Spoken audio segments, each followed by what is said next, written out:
And we are live. Welcome to Virtual Studio Wednesday. Hey, Jason, someone just texted saying they didn't get the link. I don't know who that is. Okay, let me look. That might have been Steven. Yeah, I get the link. Oh yeah, okay. But did you text that? I'll text him back. Let's see.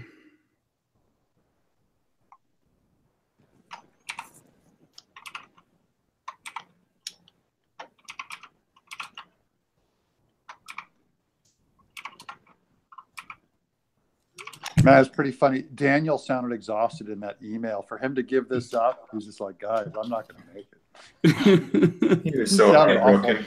It was just words. I'm trying to keep from getting sick. Going, man, you must have just been in wipeout mode. Because usually he's all high energy and 4 in the morning. Dang, he showed us his studio after you guys got off. And he must be the most creative individual I've ever met. He's like, so he's a cartoonist, but he's also taught himself to paint traditionally with those poster paints that the Japanese artists use for background anime stuff. Yeah. Then he also has a section of his studio where he's teaching himself music, and another part where he's learning crochet and is creating these these crocheted flowers. That is cool.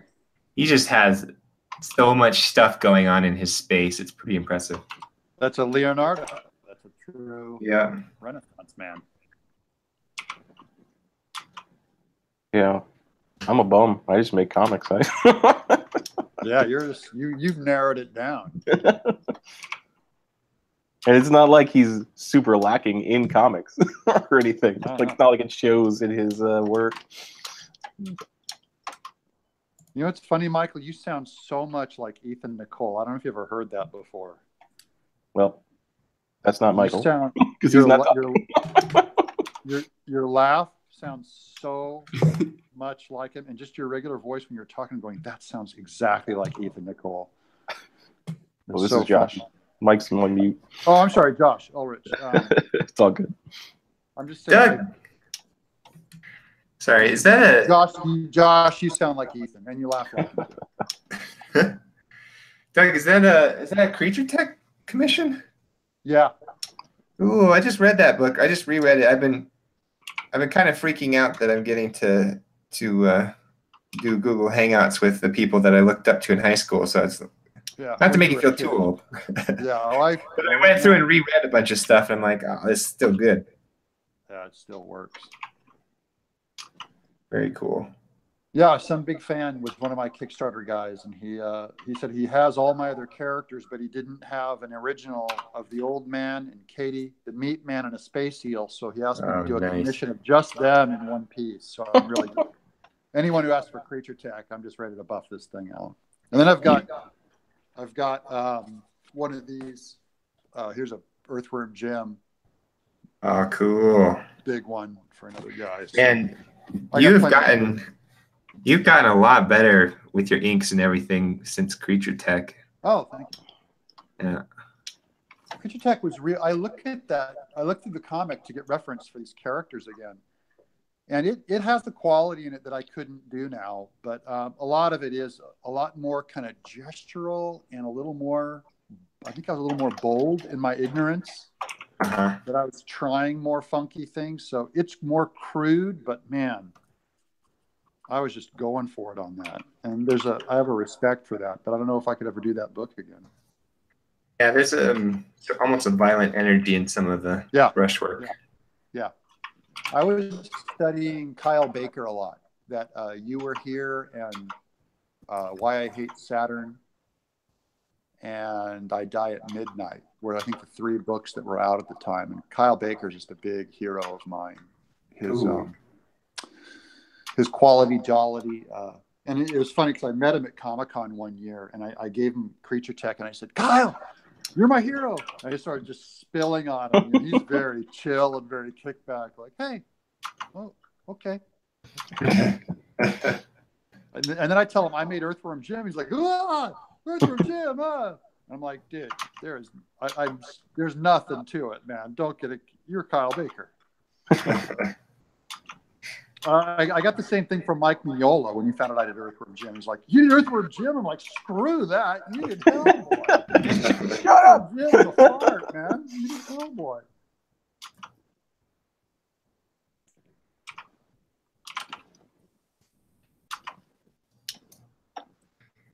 But that is what's cool about comics is you're so accessible to people if you want to meet them, unless they're just in the stratosphere or something. But most people, if you want to meet them or just get a handshake, you can find them at Comic-Con and they'll say hi. Jeff Smith, I went and would fawn all over.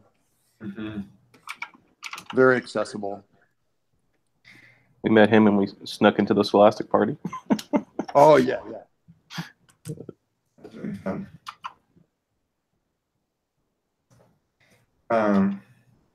Yeah, it's almost surreal. Like I remember I saw Stan Sakai Yeah, yeah. at Oh, I love that guy. Comic-Con, and he just had like armfuls of just original artwork just laying about on the table. I'm like, dang, you didn't put this in any plastic sleeves. And he's like, oh yeah, I got a closet full of this back home. Like, Yeah. it's like trash to him. He's just like so much work. Yeah, I got to hang out with him at a Scholastic party, and he was what a sweet guy. Yeah. It was he and I can't remember who. It might have been Sergio Aragonés, but I was just hanging out and just trying to milk his mind about story and about his characters. And Is that the Usagi Jimbo? Right. Yeah. Mm-hmm. Yep. And my kids just like to read family-friendly material and just like a ton of it. So each year I can go to the Comic-Con and like pick up like a phone book of his, one of his giant collections. Yeah, that's family-friendly for sure. Stan Sakai, it was cool, but he was one of the judges on the the Zurich grant, and I didn't know that. I guess they kept the secret or something. And so I was at WonderCon one year, and he came up and he's like, "Hey, I just wanted to see Remind 2," and I didn't know who he was, and so I showed it to him. He's like, "Oh, I'm Stan Sakai," and I voted for your first volume, and I wanted to see how the second one turned out. I was like, Stan Sakai, I know that somewhere. Who is that guy? Who's that? And so after he left, I looked him up and I was like, wait, yeah, this guy came and talked to me, and I didn't say anything to him. Yeah, I had Patton Oswalt came up to me at Comic-Con one time at my booth. Nice. And he's all, "Hey, what's going on?" And I'm like, I'm just selling books, just kind of blowing him off. And then a mutual friend, Chris Tallman, came up and said, "This is Patton Oswalt." I'm all, "Nice to meet you, Patton. My name is Doug." and I'm so slow, I never put it together. And then he goes, he did the voice of Ratatouille in this up and coming. This is back when Ratatouille was just coming out. And I was kind of like, I didn't know anything about Ratatouille. I go, "Oh, I think I heard about that project." Huh. And so I still didn't realize. Unimpressed. And then I looked him up on IMDb, and he had a bit role in the movie Magnolia as a dealer in one of the flashbacks. And I go, "You were in Magnolia. That's like the greatest movie ever made." And he was like, "Look at it." And he's so weird because I was fawning over him on this tiny bit part. I had no idea about his comedy. And I was never that impressed with his comedy. I really like his personality. I like him kind of as a character actor. Is much funnier. And I think he's just a cute guy. But it was so funny because I totally blew him off at Comic-Con. I had no idea. And okay, the other guy that came up was I had one of my assistants working with me at Comic-Con. He was just like taking money while I did commissions. And he suddenly looks up and he recognizes a guy in sunglasses at my booth. He goes, "Seth Rogen." And Seth Rogen suddenly looks up terrified and he just bolted into the crowd. He ran away. And then that's my big. And the other famous guy is one day I was at the Anaheim WonderCon, and the guy that played the HUD, in Cloverfield, the guy that holds the camera.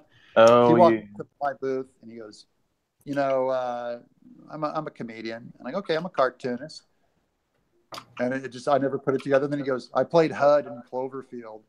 And I was just like really rude to him. Like, kind of like, did you do anything that's any good? Oh. I don't know why I think that like insulting people is a way to socialize with strangers. I didn't mean it that bad, but I totally deflated him, and I felt really bad. Oh, jeez. Okay, and the guy that played Mini-Me came up to me too, and he goes, "Oh, you did Earthworm Jim." I go, "And you're Mini-Me," and he goes, "I'm not Mini-Me. I played Mini-Me," and I couldn't think of his name, and he was like super offended. He was in a wheelchair. Oh, jeez. And I go, dude, why don't people recognize you as the Mini-Me guy? Like, isn't that a normal thing to say? And he was like super frustrated. He's like, I've done other stuff. And I'm like, yeah, and I've done other stuff besides Earthworm Jim, but no one's ever going to tell me about it. Brutal. Oh, Yeah, that was terrible. I'm 6'8", so I should have just stomped on his village. Yeah. Oh, jeez. Yeah, if you ever want to get anyone to run away from your booth, all you have to do is stand up, and they realize that you're like 2 feet taller than them. And they're like, ah! Stevie had a great interaction with Edgar Wright. Yeah. Now you got to tell What that was I story. gonna Which one? What story? Edgar Wright. Your Edgar Wright story. Oh yeah, Edgar Wright. I gotta tell it. I'm just about to. Okay, so I'm sure. Well, I went through a very embarrassing period where, and I have a feeling a lot of cartoonists and young professionals go through this, where they assume that people, they assume that like famous people are like not just regular people. And that like all the people they look up to have some like invisible basket of like success, and if you just get close enough to them, like maybe they'll share some out of that with you. Yeah. So I was definitely. Will you read my script? The will you read my script thing. What's that? When like you say like will you read my script as if that guy. Yeah, exactly. Yeah. I was definitely like what they call a booth barnacle, and had a couple creepy years where I went to Comic-Con and I just hugged the flight booth the entire time. But anyway, during this era of my early time, it was that Comic-Con when the Scott Pilgrim year. Yeah, that Scott Pilgrim year where Scott Pilgrim was they had rented an entire building and put a Scott Pilgrim ad on the building. Wow. And so I was like, wow, this is a huge deal. And I was looking out over a pavilion that they had built for Scott Pilgrim to promote the movie from a hotel lobby or a hotel balcony. And out walks Edgar Wright, the director of said movie. Yeah. And I was like, this is my chance. So I walked over to him and I was like, hey, you're Edgar Wright, right? Which is a horrible way to start a conversation because they put them at a disadvantage. And he's like, oh yeah, man. Cause anyway, and then I was like, my name's Steven. I'm a cartoonist too. Because I was thinking about Brian Lee O'Malley and, oh no. And then he was like, oh, it's cool, man. And then he walked away and I was like, oh no. I've ruined my chance with this person, which I, up until that point, had really little concern for. It's just I knew he was a famous person. I had a chance in Hollywood. Now he's probably blackballing me, and I'll never work in this town. Exactly. And the reality is, if you were to ever run into him, he'd be like, I don't even remember that moment. Yeah, he has no memory of me. But there's no way. He's had 15 billion other experiences that have replaced that one. Yeah. I don't know. I've definitely had those moments plenty of times too. But I've tried to get way better about it. Like being in Jacksonville with us having an NFL team here, it's not out of the question that you'll see football players out and around. And one of the kind of the biggest local celebrities is a guy named Josh Scobie. He's one of our former kickers. And we were at this shopping center playing, and my kids were playing in the playground, and then he strolls up, and he's like one of those guys that Josh knows is like some of the coolest endings to football games ever have involved him, if you're a Jaguars fan. and he's just standing. He's there playing with his kids, and like I look at my stepdad, I'm like, holy crap, Josh Scobie's right there. And but he kind of comes around, and I was like, you know what? I'm not even going to bring up that I know who he is. That I know what team he plays, and and it ended up being a really nice moment where we were just talking about kids and being parents, because I think his kid did something to one of my nieces, and they was like, and we were just just having like, oh, we're people. we don't need to point out the fact that he's done these things that are awesome. However, my favorite Jaguar player is a former quarterback, and his son was playing on the same basketball team as my daughter. And I was like, all right, now I got to nerd out because this is my favorite player. I was like, just need to come say I love your as a football player things. And he's like, let's take a picture of him. Yes, please. Let's take a picture. And disappeared. Mike walked up to him and was like, hey, I'm a cartoonist too. Yeah. But I've tried to get way better about that. Just remembering that we're all just people, and but it takes a while to learn. Once you've had a few awkward experiences, I think it gets better. The best way to meet them is like you grab find out where they live, walk around the neighborhood, stalk them. Yeah, find a neighborhood with a box cutter and a roll of duct tape. They're like, I was just looking for your house, Steven. They like that. You should try it. I think one of my awkward celebrity moments was pissing off Rob Schneider in a bathroom.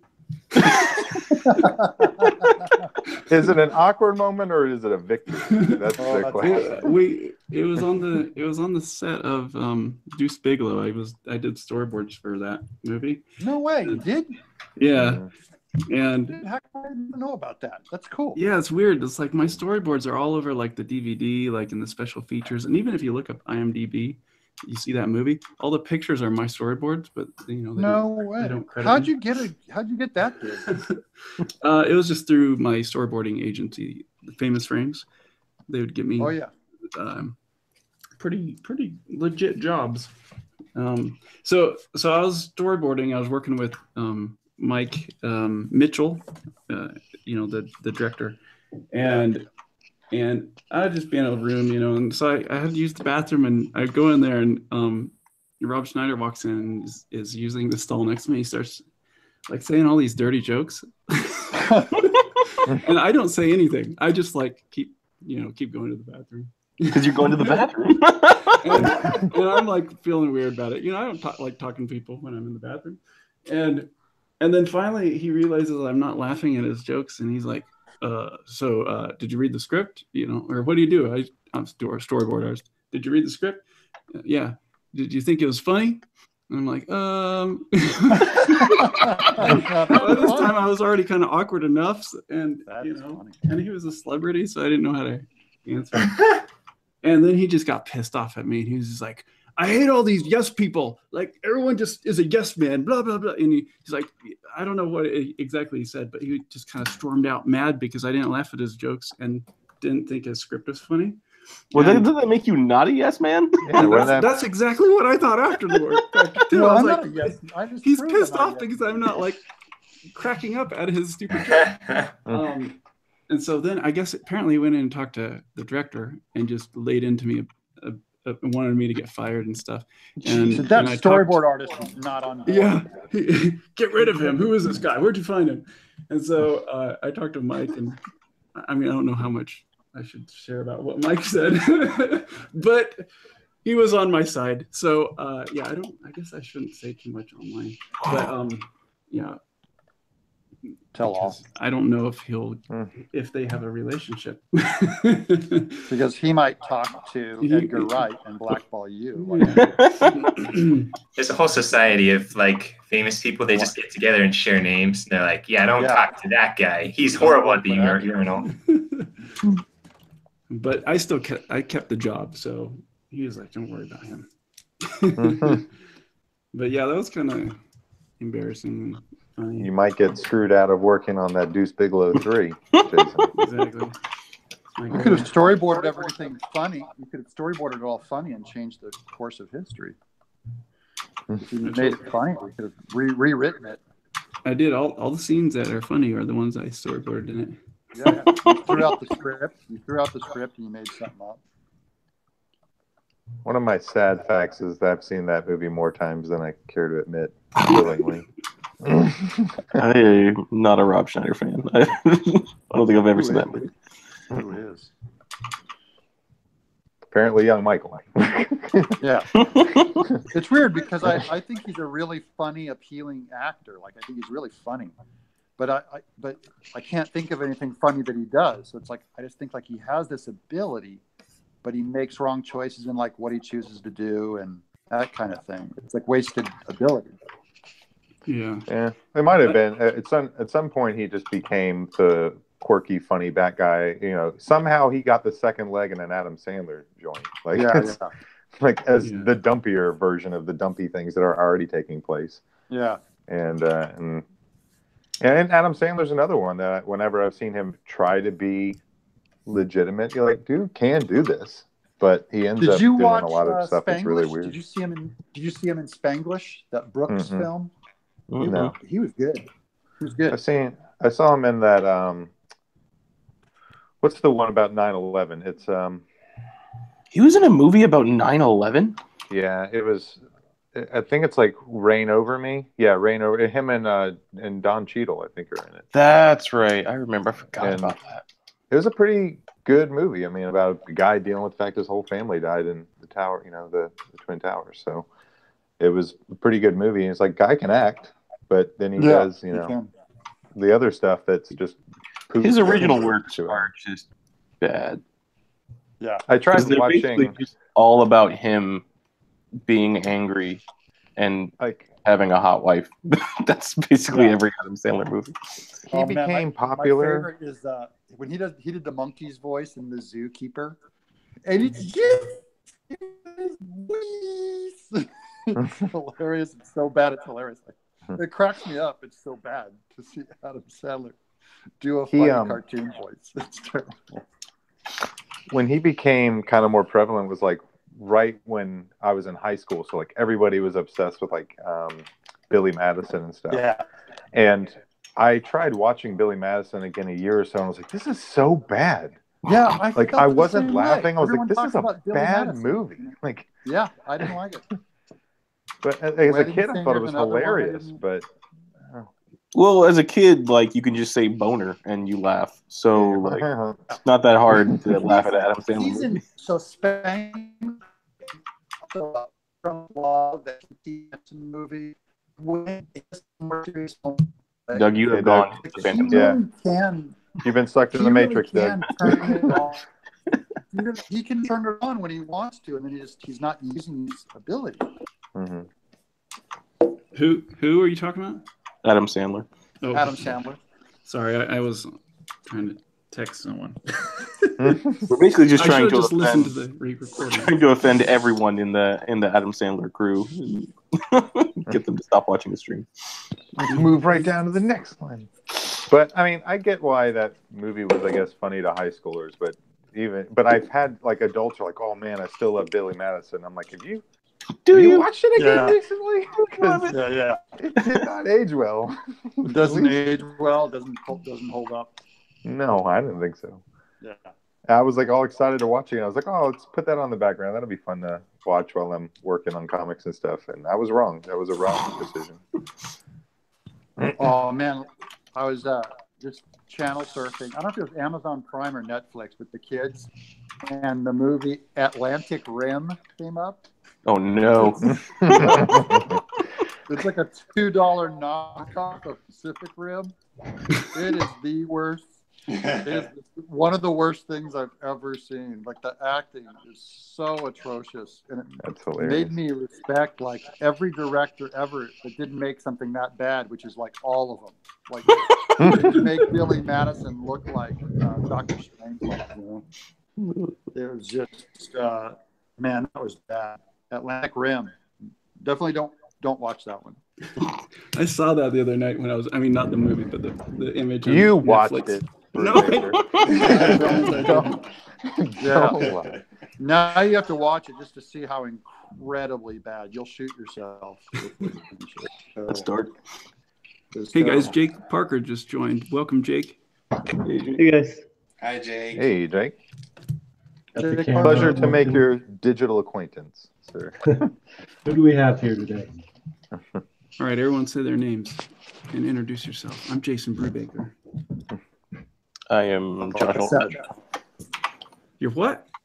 Okay, there's Josh Ulrich right here. Hey, Josh. This guy. Here we got Michael Regina, does Adamsville. Stephen McCraney does Space Boy. Hey Jake, we Skyped once a long time ago. Oh yeah. I remember that. And then we got Doug TenNapel, who only created Earthworm Jim. That's all he's good for. That's the only thing I've ever done. All he's good for. Well, thanks for joining us. My bookshelf says otherwise, Doug. I try. It's good to meet all you guys. I don't think I've ever actually played Earthworm Jim. We're all huge fans, and we've all brought you up before on this podcast. So Oh wow! it's about time that you did this. Exactly. All good stuff. It was all good. All good things. All good things. Good, very good. You don't have to go back and scrub through. I'm just saying it was all good. Definitely don't listen to the second episode. You definitely don't need to listen to that one. About the midway point. Yeah. You may want to skip. Yeah, we played Not that- Jake not that Parker at all. Pinata. We made a little Nice. in the tail and the donkey image. Well, Appreciate Jake, that. congratulations on finishing Skyheart, man. Oh, you Oh, did? I thank you. didn't see that news. Well, I'm still coloring it, but it's like so close. Nice. So I appreciate I'm a backer, that. so that's good. I'm a backer. Oh, good. Nice to meet you. Yeah. Yeah, I've got 36 pages left to color. That's So- like nothing. Yeah, it's no big deal. And they're all flatted. I just have to go in and do my thing on it.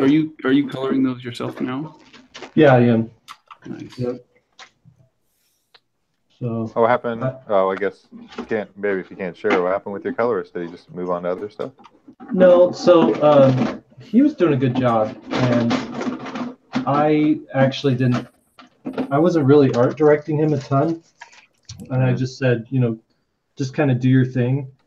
And he showed me what he wanted to do, and I said that's cool. And then he did the samples, and I said, yeah, it's fine.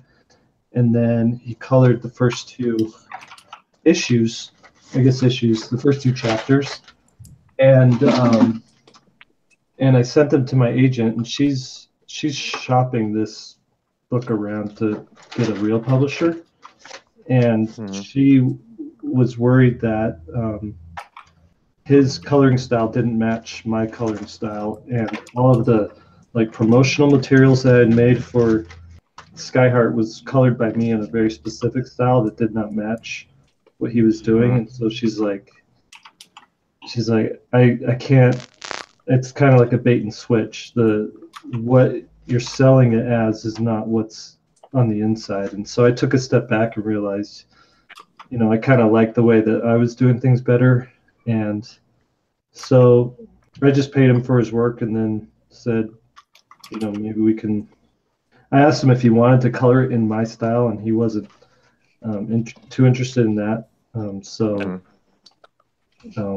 So I just brought on a couple of assistants to do flats, and then I have been coloring over the top of that. Gotcha. Yeah, I saw the sample pages you shared. They look good, but I get Thanks. the logic of what you're doing. That's interesting that in the book trade the cover matching up with the interiors. Because it seems like in the comic world, it's like, let's make amazing covers, and then the interior, it's all bait and switch. And you're like, wow. I'm like, well, that'd be great if the comic actually looked good. It shows this cover looking amazing. Exactly. Yeah, That's so not I'm going necessarily- through it. Oh, go ahead. I was going to say, it's not to say that the comics look bad, but when you're picking up the cover and you're like, oh, wow, what? Not the same thing. Yeah. Yep. So, anyways, I'm happier. I think I'm liking it better now. Not that he did a bad job or anything, but it just feels more like a book that I made, you know? It's good. It's tough bringing other people in to emulate your style. I finally started to come up with a process that worked pretty well for me in the third book that I was working on, and it basically revolved around I would color half a page and give the other half to my assistant colorist, and that way their job was like, I was like, if your panels don't look like my panels, you've done it wrong. Like that's the problem. But if I would give them a completely blank page that was flatted and they colored it, they had no frame of reference like to what was them and what was me, and I would have to repaint almost everything. But if they were able to see, you know, okay, well, my panel looks nothing like what he did, it reined them in pretty strong. And to the person I had helping me was a guy named Kev Brett. Towards the end, I would get his pages from him, and I just touch it up a little bit and save it. It was great. That's awesome. The process so much better. That's a really good idea, actually. Took some while to get there, but yeah. And what I would also do is I would record a video of me doing a tutorial of how to do it. So like I would just stream, and if he had questions, I would just do another video of me explaining it. And I just send him private links to it on YouTube so he could watch. And he's like, okay, now I know how to go do that. And he made that so much more fluid and smooth. But it definitely is a challenge. But yeah, that's cool. Feel free to take any of that. That's cool because then you can send it to your new colorist or anyone else you hire. Yeah. Kev's awesome in general. He's so fast and just professional in general with the way he conducts himself. But it's a challenge trying to get other people to look like you. Right. I've had a lot of luck or success with this local guy, and it's only when I have done like the page before it and after it, and then I give him both of those files, and then I give him the page to do. So it's like he can sample exactly the color palettes and use the same textures and everything. He can pretty much get it real close almost every time. Or if I give him heavy reference, like for the scene that he's doing, it's worked really well. But whenever I'm just like, here's a new cool scene, have a lot of fun with it, it's like, it's not exactly what I was thinking. But unless you really demonstrate what you're thinking, it's really hard. And sometimes you don't have the time to think about it, and so you want someone else to think about it. But then, and I've done stuff for other people before too, especially clients where I know what I want to do, but I don't know if that matches up with what they want, and so then I create something that I don't like and they don't like, and it's just because I get way into my head about it. Yeah.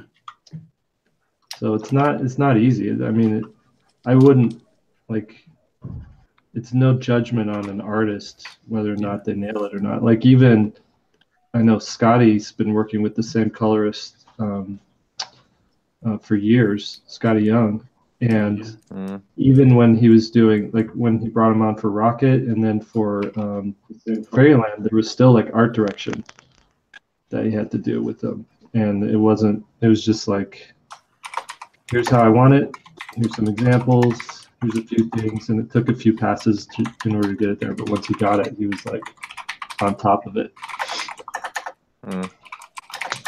Who's typing on an old '80s keyboard? Sorry, that's me.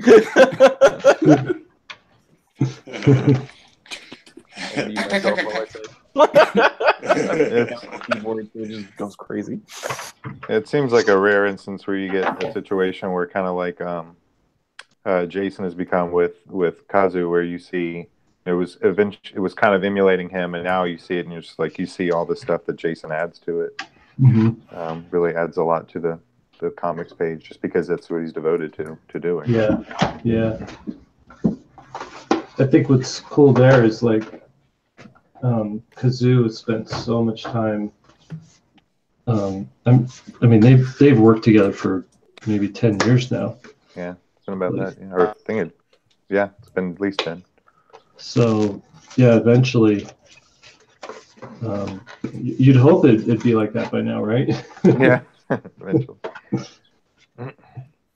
Oh, hey, Doug, someone in the chat asked what paper you're using. Sorry. my wife texted me and told me to ask you. Oh, I'm just using. I use pretty inexpensive watercolor. It's this Strathmore watercolor from Hobby Lobby. This is $10 thing. It's got 30 pages, 140-pound paper is the main thing. 140 pounds, the minimum finish you want for watercolor. And it's got a tube to it.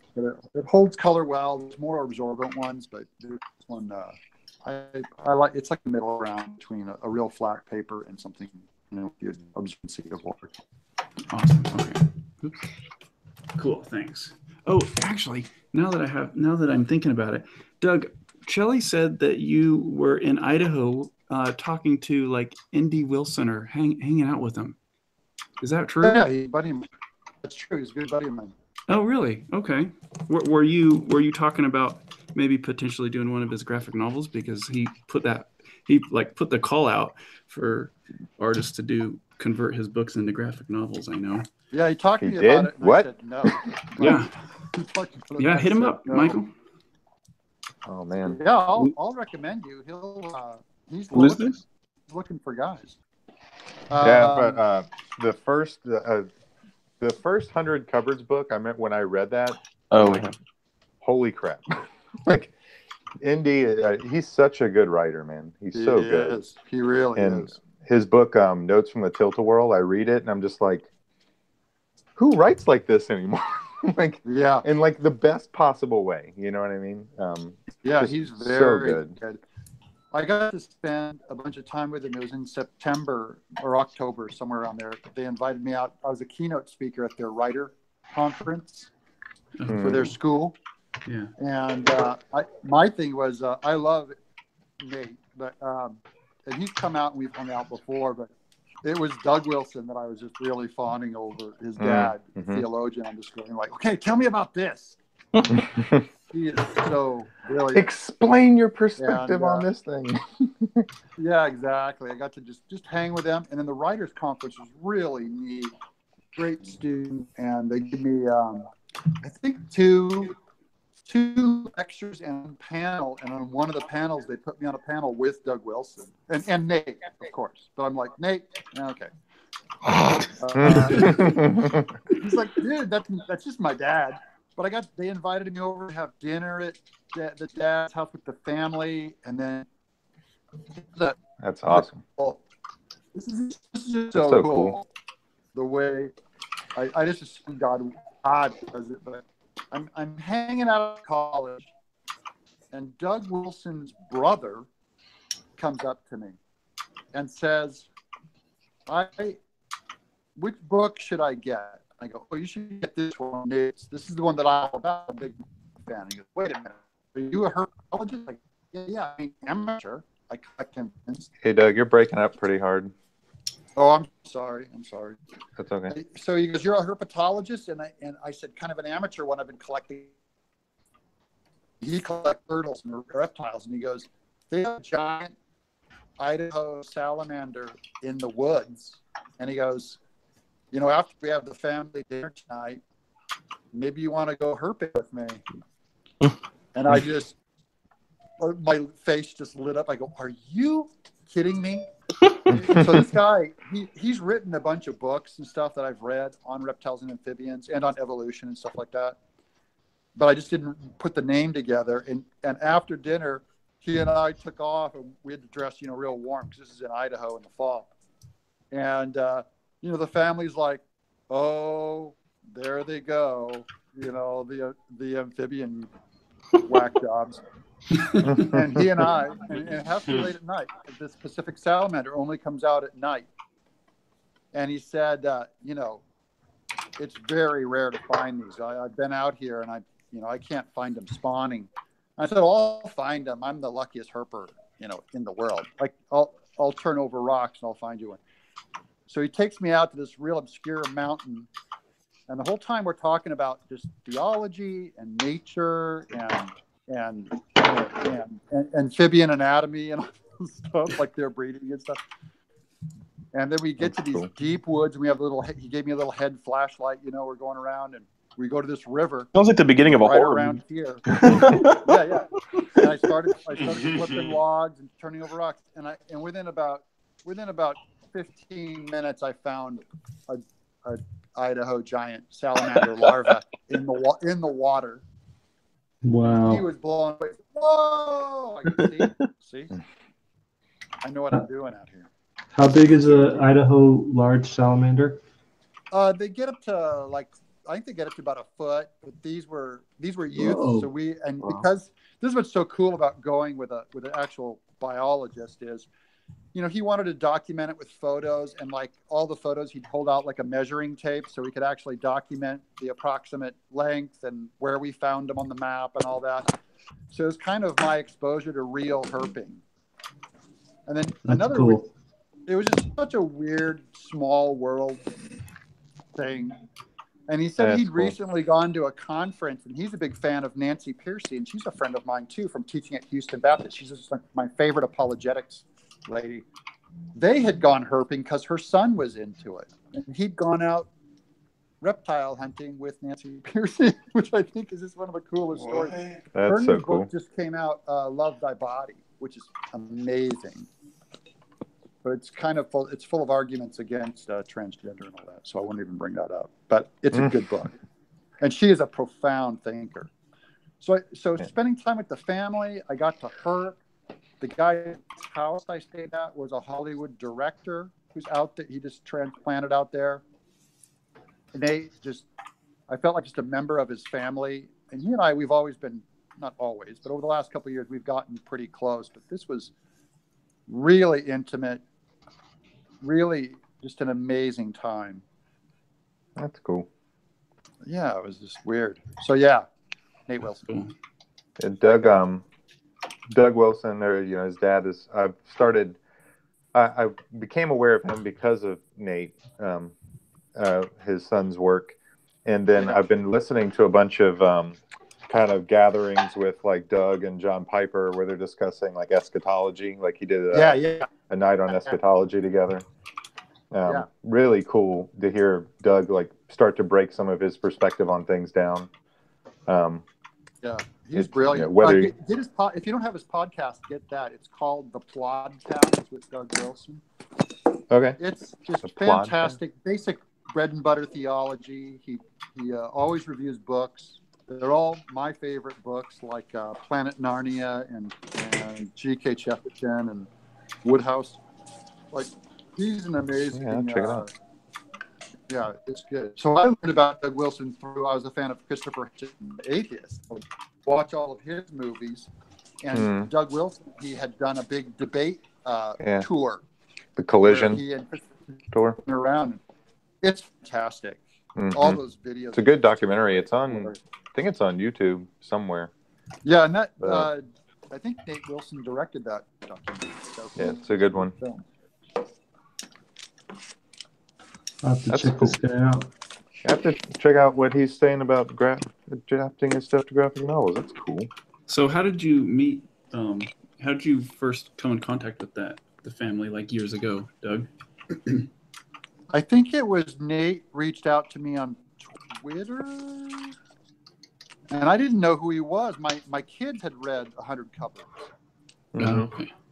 And it was more like he and I had so many mutual friends.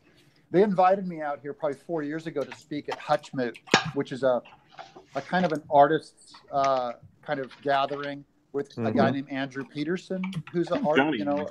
He did Wind Feather and all that. And he and I became friends, and then he invited me to speak at Hutchmoot. And when I spoke there, Nate Wilson came up to me. I didn't know he was Doug Wilson's son. I knew Doug Wilson already.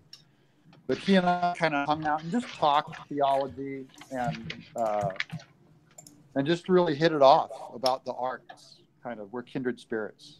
He really is like a brother to me, like a real life brother, little brother.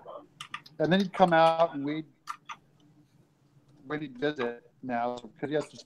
In fact, I think Monday night they're showing his next film, the documentary that he and his uncle, the herpetologist, did. It's called The Rage of Nature or something like that. The Riot of Nature. It's based on his biology book. He did it. So Nate did an animal documentary, and that's coming to the theaters here in Nashville on Monday. And Angie just bought us tickets, so I'm hoping Nate comes out for that. And I'll hang with him again. That's cool. Oh, very cool. It's a weird small world, guys. It's like people that I have met every one of my heroes or people I love and respect, like J.P. Moreland, Greg Kokel, William Lane Craig, Doug Wilson, Nancy Piercy, and then in comics I've got to hang out with Mike Mignola. I've got to meet Ray Harryhausen. I mean, it's weird. I get to work with Terry Taylor, who's one of my heroes. Don't forget you got to meet the guy from Cloverfield. So, I mean, don't leave that one. Yeah, HUD. TJ Miller. The HUD from Cloverfield. That's just, the world is so small in these slightly smaller art forms. Is really cool. So that's how I don't remember exactly how the relationship developed beyond that. I think we just started emailing each other. And we're always kind of hitting at the same area in Hollywood where we're selling our books into Hollywood. We're trying to negotiate publishers and our faith, which is it affects him more than us, more than me even, in a lot of ways, because of his dad.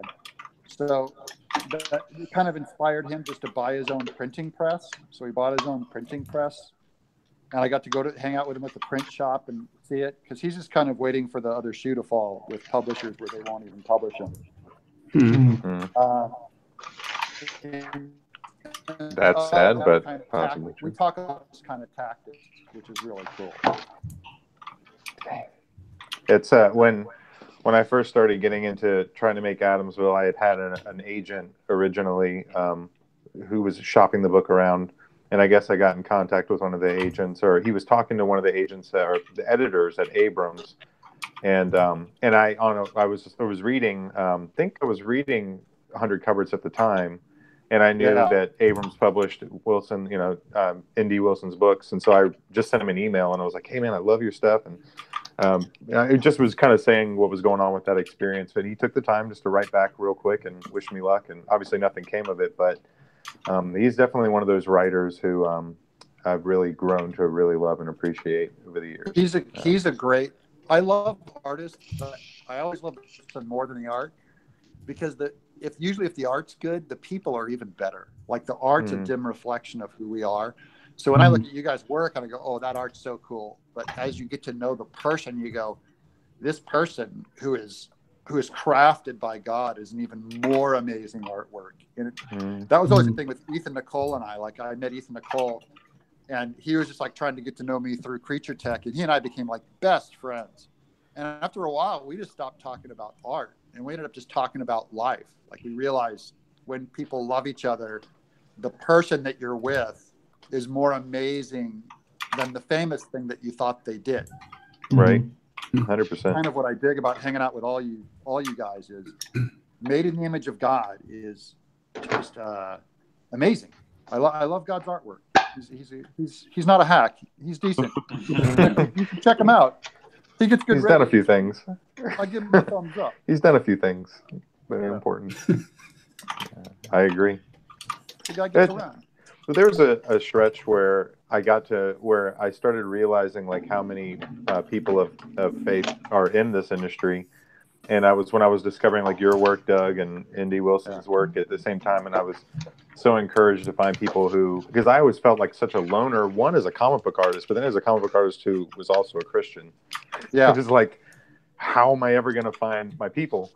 And then, throughout all this, became friends with, all you guys who do share the same faith. And it's been it's so cool.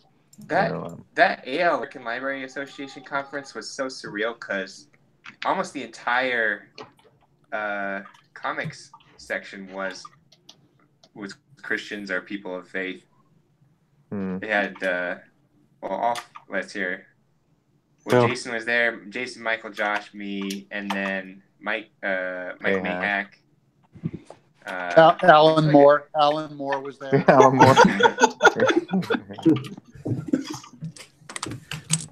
Which one was that? Which conference? This was ALA a couple of years.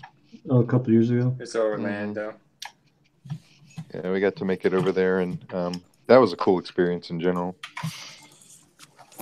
It's like I went into that experience expecting like crazy bonker sales because that was sort of what I was hearing from people, and ended up being okay sales wise. But the experience of meeting so many cool people, and you just walk an aisle, and there's like, this massive artist or author that just sitting there hanging out. And you're like, okay, well, I'll go talk to this person, and then they give you a free copy of their book on top of that. Every book in the world. Like, I came home with so many books. So many books.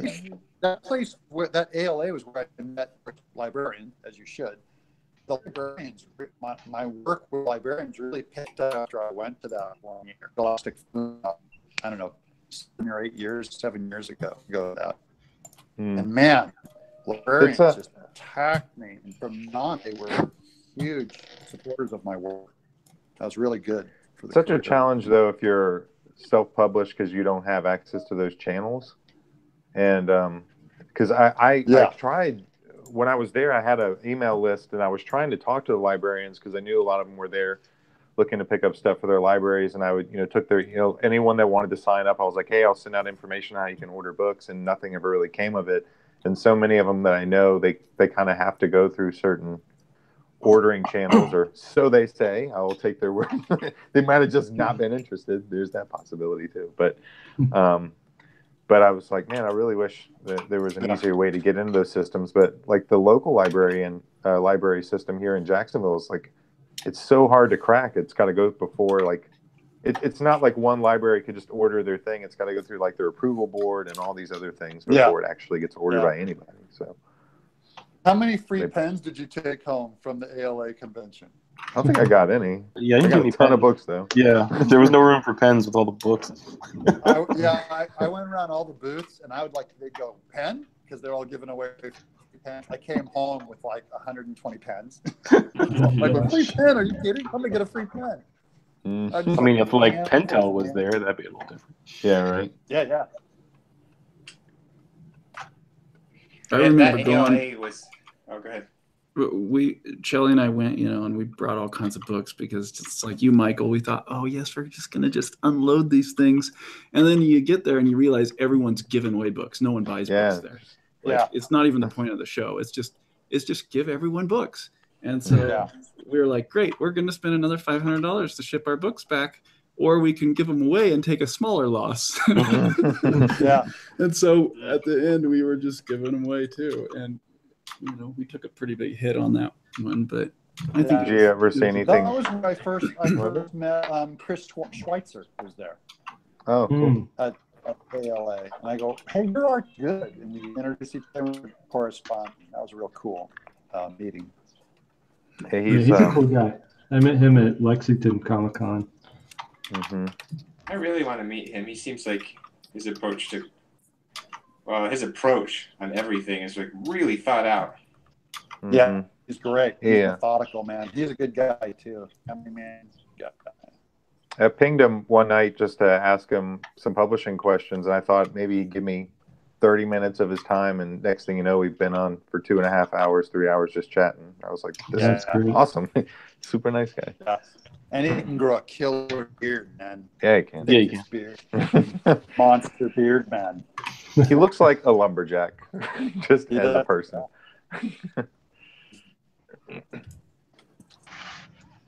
I've not met him in person, but I've enjoyed any chance I got to talk to him. Do we have any fun questions that have come down the line, Jason? Oh, I haven't. Have we been ignoring? I didn't look. It's too hard to juggle things. Yeah. I can't draw and think at the same time. So Matthew asked, I'm thinking of jumping ship from Adobe to Clip Studio. He's built a bunch of brushes and techniques for creating oil and watercolor styles in Clip Studio or in Photoshop. And he's wondering what the learning curve is like. Why has he got to jump? You can use both. Yeah. What is he it's like probably to get rid of that. Or, I mean, if you're doing line work, I would say run away from Adobe as fast as possible. But for painting, I don't know if I can really speak to Clip. I don't do too much of that. It's not as good with painting, and what Photoshop is actually good for is more the painting stuff. Yeah, hands down, Clip Studio Paint for drawing. But what to do in it for painting. It's getting better with the painting stuff, but it's not as versatile. It's not as like, it frustrates me because I'll find a brush in Clip Studio that I really like. And sometimes you can actually adjust the mode of the brush from like normal to multiply or, color dodge, which is really important for my coloring process. And then sometimes you can't. So I can never get a true one-to-one feel. Like if I could adjust that on every single brush, then I could probably go completely to Clip Studio and not need Photoshop at all. But they just haven't quite gotten it there yet. It's a great piece of software. It's just does a few things differently. It's a huge program that if you're able to use it, you're not lost in it. That's worth high. You're a robot again, Doug. Not be lost all the time. Doug, it's breaking to up not again. be lost all the time while you paint. Is Say that again. Worth you were breaking up. I said to not be lost in your digital painting process is worth the cost of Photoshop, because people may go, I don't want to pay the $800 or it costs for the subscription. But if you have to work 40 hours a week on a book and you're lost in the painting, that's worth the cost of Photoshop. You're saving money actually something, because if you're lost in Studio Paint, that's the problem. Is on any tool I feel lost. I'm spending all my time trying to figure out. I just want to draw. Look, I just want to draw. And that's how I felt about Clip Studio Paint's animation program. I can't use it because I actually just want to animate. I never tried it. I can't Also, even draw a line in this thing. If you're using Photoshop CC, definitely make sure you've got the photographers bundle, because it's like you get Photoshop and Lightroom, and it's like $10 a month instead of $20 a month for just Photoshop. Whoa. Are you guys all on CC or? Yeah, I use CC and Clip Studio. I made the jump when CS3 stopped being compatible with my Mac. Stopped working. Yeah. I'm still on CS6. I think that's what I use actually. Yeah, I kind of stopped and I'm like, please, technology, stop advancing. Oh, you know what? I'm on CS4. Like, technology, no, I found my style. CS4. I got CS5. I'm on CS5. Yeah. It's just. I was hesitant to go to the Creative Cloud until I saw like Photoshop by itself. I think it was retailing between like $600-$700 by itself. And when you realize like you were missing all these updates every time, but when you're paying $10 a month, you get every update, every bug fix. You'll always have the most current edition. It would still take 5 years to pay for that, as it took for you just to sign up for the subscription. So it was like in the long run, you're actually paying less money in the long run to get all the updates and everything. But it took me a while to not be kind of curmudgeonly upset about it. And I was like, wait a minute, you made it more affordable and more proficient. Why am I mad at you? I'm still curmudgeonly. I'm like, they're just trying to make money. That's no good in capitalism. Honestly, I haven't. It's not curmudgeon-y or anything. I haven't needed anything other than what I'm using. Like, it's if you don't need it, what I noticed from CS3 to this one is it's just so much smoother and more user friendly, and just it's a nicer piece of software for sure. They've added a ton of new functionality to it that is definitely not present in the old versions. That makes like what if you're doing what's a game changer? Well, you're also on CS6, so I don't know how much.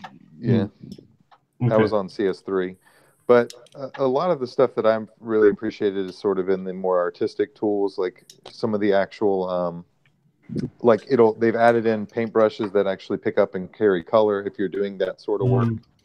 I like the ability to tile your files. I don't know if CS6 had that too, where you can put it all kind of in tabs. We could work off a tabbing structure just for organization. Yeah, CS6 has that okay. one. So like all those things weren't there for me, but it is a much more stable system. It feels like by comparison to that. I don't know. Yeah. It's all on the Mac. It's all sort of the same. When I was on my PC, not that I'm into the PC Mac war so much, but I had more issues on my PC than when I moved over to my Mac with those sort of things. But I guess I would need to know what if you're just coloring pages, Jake. You're probably just fine. Like if you're not doing anything super bonkers. But my issue was eventually my Mac wasn't really running CS3 very well anymore. It was giving me all sorts of errors and stuff. Oh yeah. Oh well, if that starts happening, then of course I'll probably make the change. But everything's running fine. Yeah. No reason to spend the money if you don't have to, right? Yeah, I'm actually running on. I have a 10-year-old Cintiq as well, and that thing still works great. That's what I use too. Yeah. The big old dinosaur. Yeah. You got yours like a year before I had mine. I have mine lasted 5 years and then I had to replace it. It really upset me. It just the power started randomly cutting off. I would just be sitting there and all of a sudden the screen would go blank and it would come back and it would go blank again a minute later, and I called Wacom and I guess the model I had they no longer supported, so they didn't give me any repair options. So I ended up just buying a new one. Yeah, that's the thing is I can't update my OS though because they don't have drivers that match this OS for this particular Cintiq. Oh no. So I'm running on the old version. At some point, it's all going to come crashing down, but it's not today. You'll hit the tipping point in the eventually. middle of a project right before a deadline. You're going to get a really big tax write-off that year. The new ones are pretty nice though. The HD touchscreen ones, they're pretty nice. What's Steven doing? He's like looking at the camera. What are you looking at? I'm just taking a break. I work standing up, so I get tired. I've got my monitor behind me, so I can't be able to see you guys. This is my this is my setup right here. So I'm here drawing, and then my computer's like behind me, the opposite side. Are you in like a shared studio? Yeah. No. Yep. Do you change that from your other place? Yeah, I used to be in my basement, and then me and Will Terry got a studio. Oh, very cool. Together. That's awesome. I like Will Terry stuff. I watch his YouTube videos on the regular. Oh yeah, he's a good guy. That's pretty cool.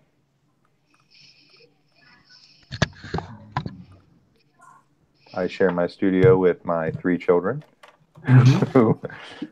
where we also make sandwiches. Because it's in the kitchen. It's the constraints of our living space, unfortunately, at the moment. Where are you located again? I'm in Jacksonville, Florida. Jacksonville, okay. Yeah, I used to live. Well, that's where I served my mission. Was in Jacksonville, so I traveled all over northern Florida. Oh, really? For a couple of years. Yeah. That's pretty cool. Yeah, I love that place. It was cool. It's changed a lot, and it's getting bigger. Yeah, I bet. I mean, like, it had so much potential. This is back in the 90s when I was out there. There's so much potential, and I can't imagine it wouldn't. Since the football team came along, they brought a lot of new stuff to the city. I don't know if I'll ever leave. Kind of like it here. I actually had a meeting with an animation studio in Eustis, Florida, of all places, which is, I think, like an hour south of Jacksonville. I was just like, why are you guys there? Because this is where we live. Yeah, but they like it there.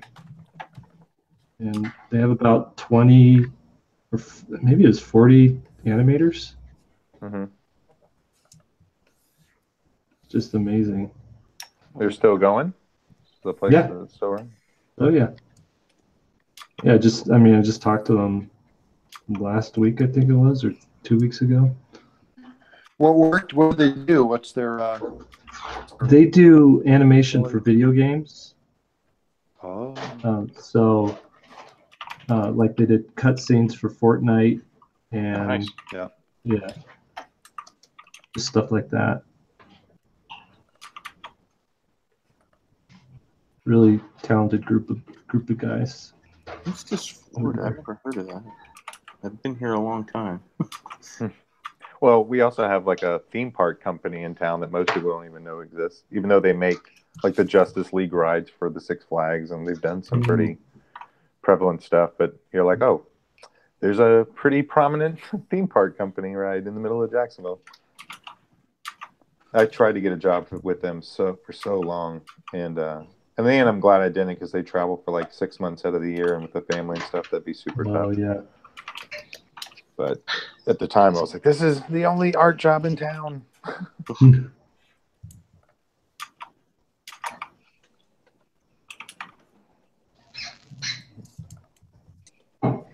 When Michael and Josh, they came this last year to be best men in my wedding, groomsmen in my wedding, and they came over here to New Mexico, where it is dry and desert and giant open, endless blue skies. And Michael, who is a Florida native and is constantly surrounded by just humidity, and I never realized it, but humidity kind of shrinks the sky, sort of like. Yeah. Whereas here, there's no particulate in the air, so you can see for miles. And Michael was just like, I'm freaking out. I'm freaking out over here. I was going to kill him. Dude. I don't know why. I was struggling. I was seriously having some agoraphobia for like the first day. It would just, we would drive like to Santa Fe, and it was just wide open expanse. I'm like, how am I seeing the horizon? And there's literally, I'm like, this is not normal for me. I'm used to not being able to see like more than 20 feet in front of me before a tree blocks my view or something. That is so funny, because I grew up in Arizona, and when I went to Florida, I was like, I just felt claustrophobic. Like, I imagine, I had to get out. Like, I had to get above the tree line every once in a while. It's so weird. Like, and we would just be driving through a neighborhood, and I would look between two houses, and I'm like, I can see the other side of the city and people walking around their houses. This is not a normal thing. Like, for me to see a neighborhood across the city. I love it. People doing things. But I got used to it after a while. But then the air being thinner was difficult as well. We went up to the mountain there, and that like convinced that like from the horizon, like some raptor was gonna like run out.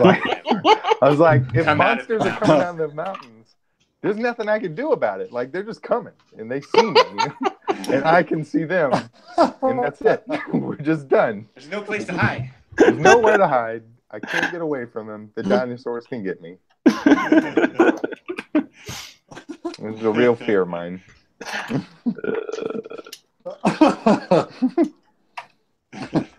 It may seem silly, but it was like, I acknowledge this was a weird fear. That seems really crazy.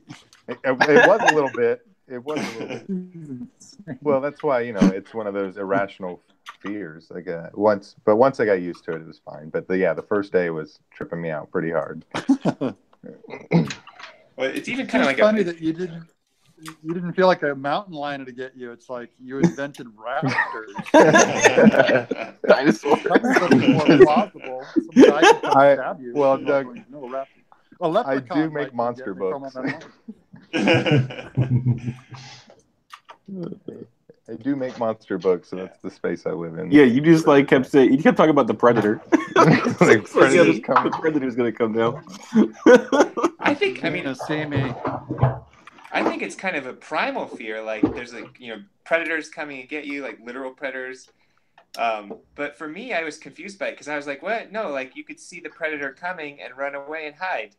And for him, he was like, no, because in Jacksonville, it's like, no, if a predator jumps out from tree, like they're there. You can't run away. You can't see him coming. So I think in a zombie situation, I'd rather live in New Mexico. Oh, probably, for sure. That's all I'm saying. But if you guys no are one's ever... arguing that. Yeah, well, obviously. If the zombie apocalypse happens, obviously New Mexico is the place to be. But if any of y'all are ever out there, though, Jake, Jason, or Doug, you should check out Meow Wolf. It's pretty rad. It's this art installation there. It's pretty amazing. Meow Wolf? In New Mexico? Yeah. Mm-hmm. Yeah. So the creator of Game of Thrones series lives in Santa Fe, and he got a ton of money, and him and other rich people donated to this giant art collective to create a huge house. Other people. They made this giant house, and the premise of it is that there's been an interdimensional explosion of some kind that's like ripped open the pathways to different universes, and so each room in this house leads to some crazy alternate universe, and it's really cool. Wow. It's a really cool art installation. I love it. Yeah. That's such a cool idea. We spent a few hours. You can yeah, it was rad. You should Google it. It was kind of an unfortunate way to start a bachelor party, though, because it was so trippy, and none of the people in the bachelor party had ever really met each other. So it's just like, hi, I don't know you. Okay, let's go into this like trippy space and just like hang out for a couple hours and awkwardly like walk through all this maze of cool stuff. But I wouldn't recommend it for a bachelor party, but you should definitely check it out. I don't know. It was probably the most exciting bachelor party I've been to. It was fun. I enjoyed it. I think the weirder place was the drink bar. Yeah, I was about to say it was a lot less weird than the gross drink place we went to. The hippies. Yeah, so we went to like what was it, Steven? It was like what was the name of it? Oxygen healing and stuff. It was bizarre. The drinks were strange. It was a weird experience. The drink was okay. It was pretty surreal. Yep. Someone said they wanted to know about our new comics, Jason. I don't know how much you care to talk about yours. They said I'd like to know what my new comic is and what your new comic is. I'm pretty hesitant to talk about mine at the moment. Yeah, I don't want to say anything yet. It'll be ready when it's ready to show, but I don't have enough really to show. So I'm like on that. I think it was the podcast with Scotty Young where he's like, if I talk about it, then I'll feel like I've completed it, and then I won't want to do it. Yeah. So it's kind of like that. I want to get enough going, enough moving down the track before I start revealing too much. Agreed. I think actually this would be maybe an interesting discussion for Doug and Jake to weigh in on as well. So, like, one of the things I've there's kind of two schools of thought, right? One is like, well, if I put it out on the internet, people will see it, and maybe something happens with it. Publisher sees it, they want to talk about it. But then on a creative end, I sort of feel like, why talk about it? Like, just go make the thing and figure it out, show it with a few select people that you trust, and let them provide feedback, and then just show something when you're ready to show it. I'm way more happy creatively that way, but I wonder if y'all have any difference of opinion on that. Well, when I was doing Remind privately, I spent about 3 years working on it, and there was just like, because of that, there was no real rush and motivation to get it done on a certain time. And it wasn't until I started putting it online on a schedule and started getting like real feedback as I was releasing stuff that it really started motivating me. So for me, it's a real motivator to put things online. It keeps me moving faster than I would if I was doing it completely in seclusion, I think. It had the opposite effect on me, but yeah. But it might be different now that I'm doing it for a living, Yeah, don't you think you'd have a different experience now that you've been published? Probably. You're not worried about it getting done. You may not need that feedback to prove to yourself. That's true. Yeah, that's true, because the reason that first chapter took 3 years was because I kept going back and forth with how I wanted to do it. And, is this going to make a good statement for when I release this? Will I get an agent with this? All these weird questions. And now it's I just want to get the story done. It also wasn't required to put food on your table either. Exactly. So that probably changes your motivations as well. That will definitely change some things. I had more where especially with my earlier stuff, and honestly, even Adamsville before Webtoons came along, I was heavily influenced by whether or not people were really reading it. And so like I would see other people drawing in decent numbers, and here I am, I'm like, I'm going to put it out there and we're going to grow it. And then I would never really see the numbers growing, and they were always fairly low. And that sort of started to make me guess whether I was actually working on the right project or not. Yeah. And I was like, maybe danger. Yeah. And I was like, well, I'll abandon this one because obviously it's not working. And that's where I went and made Adamsville completely offline, because I was like, I don't want any of that. I just want to go tell my story. And now that I've fallen into that way of thinking, I don't really want to go back to sort of working and sharing at the same time, because I'm worried I'm going to be too influenced by other people's opinions. It's one of the reasons I don't want to share publicly what I'm working on. I'm like, I kind of want the space to just go figure this thing out and not have too many voices telling me what they think of it yet. So if you're not too influenced by what other people think, then that wouldn't be an issue, right? Like, yeah. Like if you're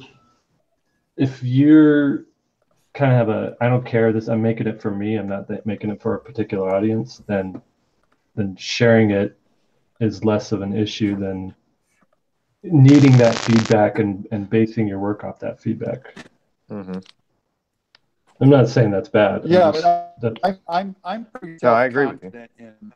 in not caring what people think of my stuff, but deep down inside, I mean, if I had 90% of people said, I don't like this, I might think twice about it, or it might take the energy out of me. Yeah. That's my bigger fear is because I don't do mainstream stuff, I'm very careful with who I show it to, because I don't want a general public to decide what should or shouldn't get made, because they might actually like it if they saw the whole thing. Yeah. And they might really reject it if they just read the first third or something and said, this thing's slow, I don't get it, or whatever. So that's why I'm kind of like, I got to finish the whole thing on my own. I'll talk about it, but I don't want to hear what people have to say. I'm not asking their approval on it, and I'm not giving a lot of detail about it. Yeah. Right. I can share with them the process on how it is to make something, but I'm not looking for their feedback to help me decide exactly what it needs to be. But I get why people have different motivations for a lot of that stuff. My bigger thing is there is technically a fear of rejection, if you hear what I'm saying. I don't want them to reject it because I don't want to get discouraged, and it'll take the energy out of me. Whereas if I think it's the greatest thing in the world, just wait till they see it. I'm going to go finish it. I think that's a healthier place for me to create in. I definitely fall more in that camp, where I'm much more motivated to create and make, because I do feel similarly. A lot of the stories I tell are not very knock you out of the park the minute you see it. I like to develop the story and let the moments play out, and so page 1 you're not fighting monsters, and so I feel like reading the whole story, that's where you go, okay, I do or I don't like this. But it was so much harder to post up a page or two a week and give people, and part of it is my storytelling is so decompressed that if I was doing like a page a week or whatever, you weren't getting much. And I don't know, it wasn't an experience I enjoyed personally. I get why people do it, and the people who do it like it, great. I'm much more comfortable just making it offline and then sharing it when it's ready. I did have a different experience with Cithra since it was on Webtoons. I didn't enjoy going into the comments and seeing people's reaction. I would spend months and months like just avoiding seeing what anyone's reaction was.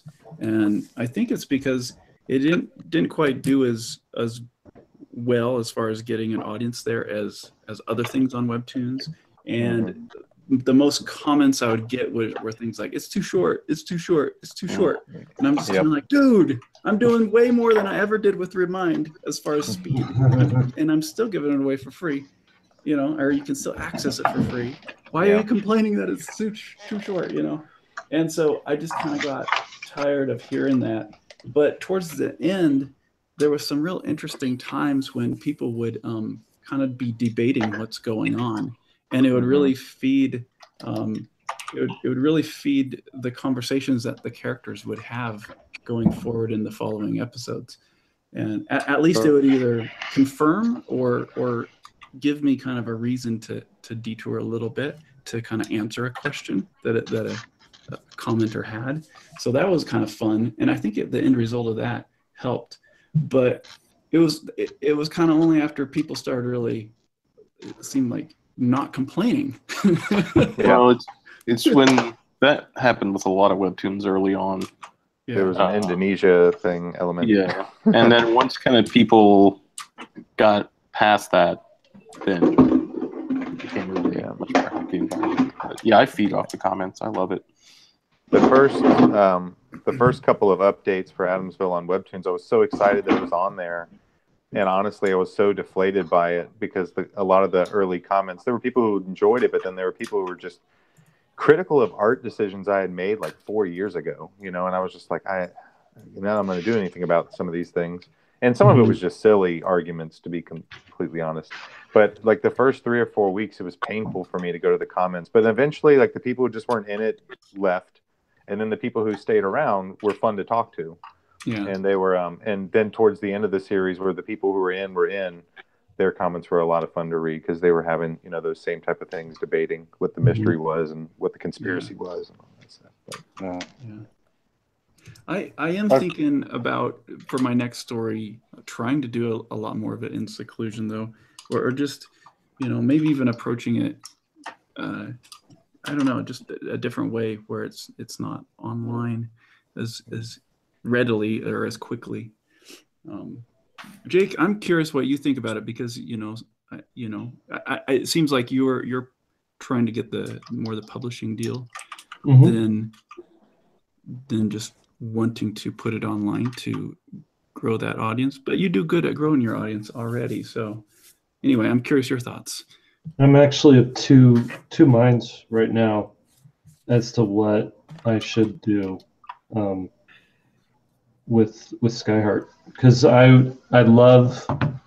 really want to try the webcomic thing where you post, you know, an update a couple times a month, a chunk of story, get feedback, and I know that's how, with everything else I have going on, like that's how I would probably work best. But if my agent can get a really good deal, you know, maybe it's better to do it the other way, to work on it for a year quietly behind the scenes and then just unleash it, you know, after that. So we'll see. But you did have, I mean, Skyheart, you pretty much still made in seclusion. You know, whether you posted online, you've made it kind of away from everybody, right? Yeah, and I didn't like that. You didn't like it? No, I haven't liked this at all. See, I love it so much. I don't know why. I just enjoy it so much more. It's if I were to do it all over again, I would have done it as a webcomic these last couple of years and just posted it as I was finishing it instead of kickstarting it up front and working to deliver a kickstarted book. But do you feel like your frustration is more because the Kickstarter added pressure to that experience, or because you just enjoy creatively putting it out there in the world and seeing reaction as opposed to just doing it on your own? Yeah, like, it's a both of those. The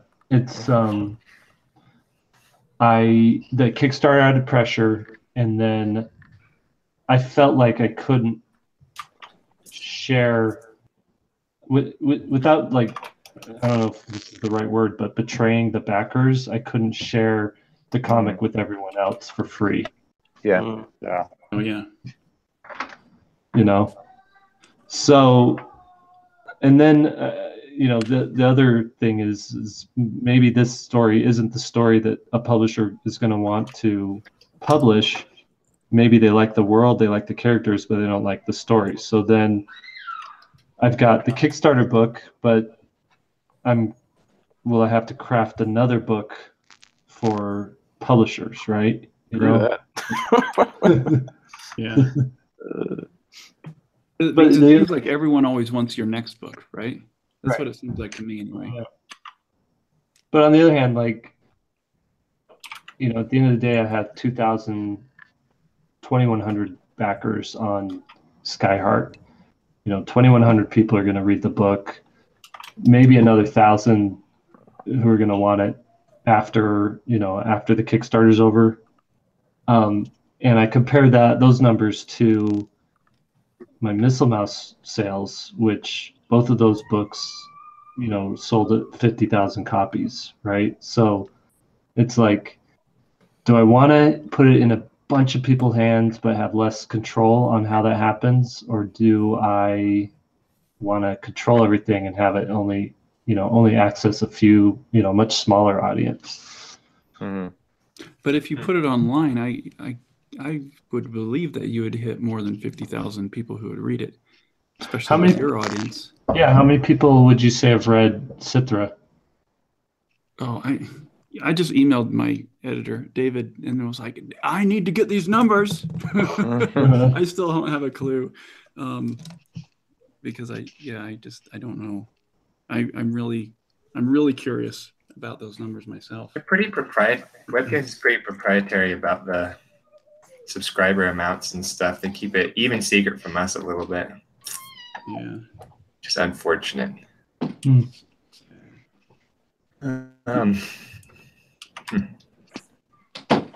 But I'm more or less meaning because of your audience, Jake. I mean, if you announced it on your channels, you know, you'd have, and it's something that people could go and access for free. You'd have 100,000 people probably reading it at least in the life of the project, if not quickly, you know. And so if it's a matter of having full control and getting more eyes to see it, which would potentially lead to sales, I think that would be beneficial. Yeah, I don't know because you know, with a publisher, I could also do, you know, Missile Mouse was kind of a much different thing than Skyheart. I don't know if it was more of a niche, but I feel like Skyheart might have a broader audience. Yeah. A little bit more accessible, maybe. It's older. It definitely looks older. Missile Mouse plays younger. And so it was always like a hard sell for someone who doesn't like talking animals, right? Whereas my characters in Skyheart are more human, right? So it could be that the publisher has way more success selling this book than Missile Mouse. It could, you know, it could be 100,000 people actually buy this book. Yeah. But I don't, you know, at the end of the day, I just want to draw it. So Yeah. I just want to draw and write these stories and write these characters, and I'll find, and whatever allows me to do that is what I'll go with. Yeah. Right. I'm curious, did they have, with all the publishers I've worked with, they've given me a lot of freedom, and there wasn't like a lot of major like confinements they put on me, and I haven't worked with a lot, but you mean editorially? Yeah, did you get a lot of people where they're like wanting to change things and stuff? No, there wasn't. I mean, Missile Mouse, if anything, they helped make it better, like more understandable, like story, you know, like doesn't make sense for that character to say that because you set it up like this over here. Oh, that's a good catch. I'll fix that. You know, it was lots of notes like that. It wasn't ever like, you know, your character is too gruff. We need, you know, if we're going to sell enough books. We got to change your character. Yeah. Was it, they bought it because they knew what they were getting into. So yeah, so there's that, and I don't worry about that. I don't know. I'm such an independent spirit. But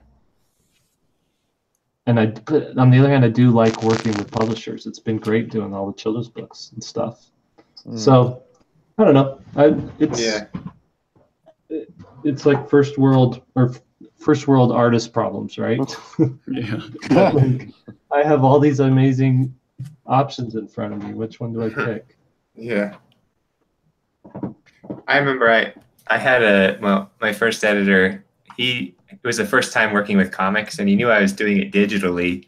Mm-hmm. And he wanted me to take out a panel, and I think his assumption was that all of the other panels would reorder themselves, almost like a text word processor. And I was like, no, that's not how it works. Yeah, hey guys, I hate to cut out. I hate to cut out, but I gotta get ready to go have dinner with my parents. So. All right, man. All right, Michael. Hi, Michael. Thanks hanging out again. I actually, I got to bounce too. So I will see you guys later as well. Jason, thanks for having me. No problem. Thanks for coming, Jason. Thanks, guys. I should be in next week, Michael. so we'll see you guys. Well, perfect. I'll send you an invite. See ya. See you, Jake. Bye. Right.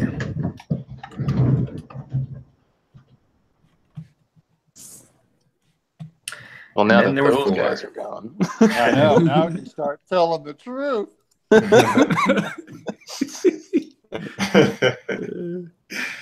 right, Oh man, my stream quality gets so much faster as soon as people leave. I think it gets harder and harder.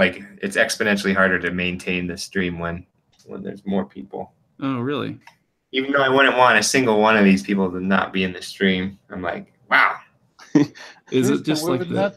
Jason, isn't that because of your hub can't handle all the info coming in? I don't know. Maybe it is. I have a I pretty feel like good it might be connection. Google Hangouts, right? Yeah. Because we're all sending our data independently to some server, which is remixing it back to us. Well, I'm voting so that everyone's audio gets it together. I'm voting Steven off the island first. So we should have a vote. Who gets voted off? He's gonna pull an edge. Call security. All right, there's a couple of questions in the comments my wife keeps telling me about. Let's see. Thanks, Charlie. How many chapters out of a 6-chapter book do you recommend completed before pitching to publishers? Anyone? This is Doug. Make all of them. So that all of them. My answer's the same on all these. Make all of them. Make all of them. You're talking about a graphic novel, right? I would assume. Probably. Yeah. I mean, I kind of agree with Doug, but I would say at least have it all written. Because they're going to, if they like it and you've only got part of it, they're going to say, okay, send me the script for the rest of it. And if you don't have it, that's why I like to just have everything done. Well, also, if you're in the mindset that you're going to just do it anyway, then if you have a chapter done and you can pitch it, then go ahead as long as you keep working on it and finishing it regardless. Yeah. But yeah, I like what Doug said too, because then it's just fully in your control. Boom, did it. There you go. That's how I see everything, Jason, is you're going to do it. So do it. Yeah. And it doesn't matter to me if I'm in a hurry, let's say, I can't wait for my publisher to see this. I want to send it to them now, even though there's only an eighth of it done. But I'm going to finish this book. And really what I'm saying is I don't want to wait 8 months to be done with it. But if I send it to them in 8 months for approval versus now, there's no difference because I have to do the book. If they do approve it or if they don't. So that's my question back to the questioner is, aren't you really saying that if you don't get interest in it, you're not going to do this book? And now I'm starting to question your love of your own story. I don't believe that your fidelity to it. So instead, you're going to pitch it. You're going to do it, whether if they're going to pick it up or not. So go do it and then show it to them when it's all done, and they'll actually make an educated decision based on your work unless you think you don't add up. That's what it goes through my own head about I'm very tough on myself when it comes to anything artistic. Yeah. And just from a practical perspective, just to speak on Mike's behalf, even though he's not on the stream anymore, he would say that like he spent a very painful year just waiting to hear back, because it's not instantaneous. Even if you got an agent, it would be a couple years before you might get a book deal. And even if you got a book deal, it'd be literally like a year before your book's published, maximum, minimum. And so just from a practical perspective, are you going to wait painfully? Wouldn't it be funner to, like, even if you have threads out asking people to publish it, wouldn't it be fun in that meantime to just get it done and see what happens with it, Well, I feel like I can't. The idea of creating a pitch, creating the artwork, coming up with the characters, putting all this investment into them, to then not get a book deal so I move on, like, I can't fathom that. It's like why I can't work on short stories, because it's so much investment and work to create something that I can turn into a book, that if I'm going to do all that, I'm going to make the book. Like, that's right. Otherwise I got to start all, like, no, just, if I'm going to do all that, I'm just going to make it. And wherever the chips fall, let's do it. It's like what Jake also said, I just want to do a book. So in my mind, I don't want to actually go back and renegotiate with my publisher, because I know that's part of my job, and it's part of my job I hate. I want to just tell stories. I don't want to be a book negotiator. And I don't go to Comic-Cons because I don't want to be a book salesman. I want to tell a story. And so suddenly it doesn't, if I was putting pitches together, I'd be a designer assembling pitches with like a cover letter. Yeah. And so I give the minimum amount to Scholastic, and they just ask for more. They're like, hey, do you mind giving us more than a paragraph in the book? I'm like going, nah, I kind of want to just make the book. And they're like, well, before we'll agree to do it, we need maybe more than a paragraph on it. And I'll say, okay, well, I'll go do the book, and then I'll send it to you. And you can either say yes or no to it. Because I don't want to I have 100 ideas. I'm not going to make 100 pitches to find out who wants to make it, to decide which one I do. I don't think that's how any of these books come to be. Right. Jake Parker and Steven and all these guys, they're doing books. Like, that's more the thinking. So that's why how much work do I have to do before I go out with it? Oh, you have to do all of it. Are you still in? Right. Yeah.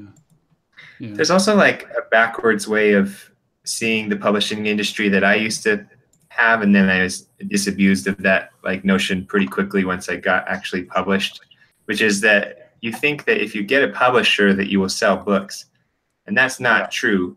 And that's often it's the opposite. If you sell books, that will get you a publisher. So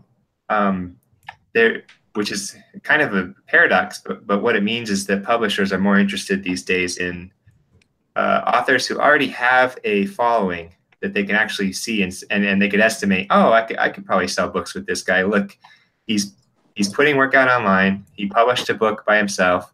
He did this. He did that. He already has this audience, coming to his website.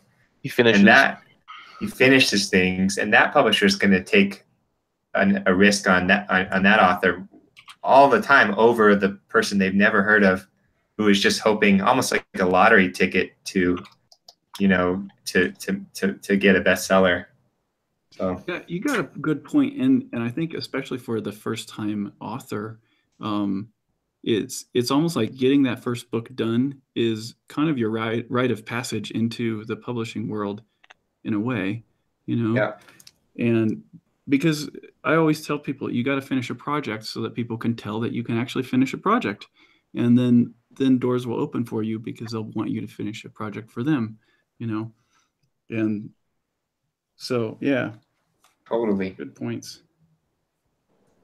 And imagine how many times a publisher has been burned by someone where they did a deal with them, where they're, oh, I promise I'll finish a book. I've never done 180 pages before, but I promise you I'm going to do it. Just give me that advance and give me the deal. You know how many times they've been burned on that deal, where it never quite worked out, or the guy, his house burned down, or whatever. They didn't get their book. Whereas if you finish a book, you just put yourself in a totally different bracket. I would think, especially to a publisher.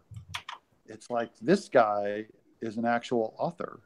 So you don't look for a publisher to turn you into an author. You go be an author, and then go find one that agrees with kind of your sensibilities and get them to publish you. Is probably more what I'm saying, I think.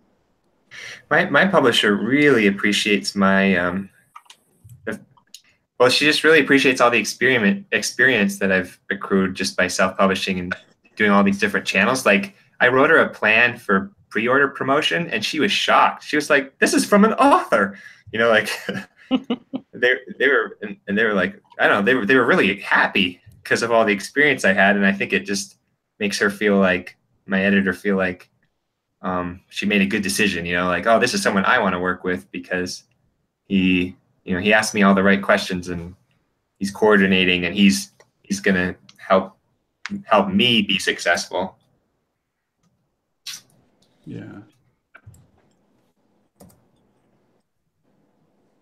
I'm still debating how I should go about the next book. I mean, I'll probably be debating it for the next 2 years. Whether I should put it online. If I just put it online, though, then the money thing's the question. I would have to just do other things to provide the income, I think, you know, if I just did it as a webcomic. Unless I approached Webtoons again with it. You know? Well, yeah, if you're not making money on it, and you're doing all that work, promoting online and all that stuff, that's my thing is, if I could get an online deal that paid me my full salary, yeah, I'd do it. But short of that, I got to get this book done as fast as possible. I can't be uploading pages or interacting with fans while I do it. So that's why I do the Facebook live stream on my pages. It's like my webcomic, but it's not a webcomic. They get to see every page that I do. And I just turn on a camera and talk to them. That's all I'm willing to give to that end. Because the rest of it is going to eat into my book work, which is what I need to stay on. Yeah. Well, we killed that question for sure. Get the book done. I'm still confused as to what I should do, though. You should do your book, Jason. Finish the book, Jason. I need to make money to be able to do the book, but I mean, I do have this class that I'm working on that's going to help. You're just trying to figure out whether to put it online or whether to pitch it or what? Yeah, if I should, because, you know, like what you're saying, Doug, is kind of the opposite of what I was thinking, where I was thinking of just doing like the one chapter and then pitching it to Scholastic. Sure. Sure. I mean, like that, with your reputation, it's not impossible. But what if they say no? Yeah. And they're it's not going hinging. to say yes or no on it anyways, even if you wait a year to do it. Yeah. Yes or no. And the money they give you is only in advance. So you're not making money. They're letting you borrow from yourself. Oh, yeah. Interesting. That's not helping your finances. You got to still get that book out before the royalties come in. Yeah. And see, for me, nothing really hinges on me doing the publisher saying yes doesn't mean I will or won't do the book. It would just mean if like Scholastic wouldn't do it or whatever company I approach, there's kind of the list, and I could potentially go to Webtoons. I've already kind of pitched the idea to Webtoons in there, and David seems interested in it. So I could go back there. I just don't want to. I don't want to have that grind without a huge amount of the work done for Webtoons. And then there's the option of like just putting it on Kickstarter and trying to raise funds like Jake Parker did, and then I would release it. You know, I could do it as a webcomic or however. Speaking of Kickstarter, I just funded your Kickstarter today for a Sithra book, which all the listeners need to go chip in and buy some Sithra. I saw that, Doug. Thank you. I appreciate that. Yeah. I didn't even know you were running it right now. It's almost done, man. You got to get in, bro. Okay, I gotta check that out.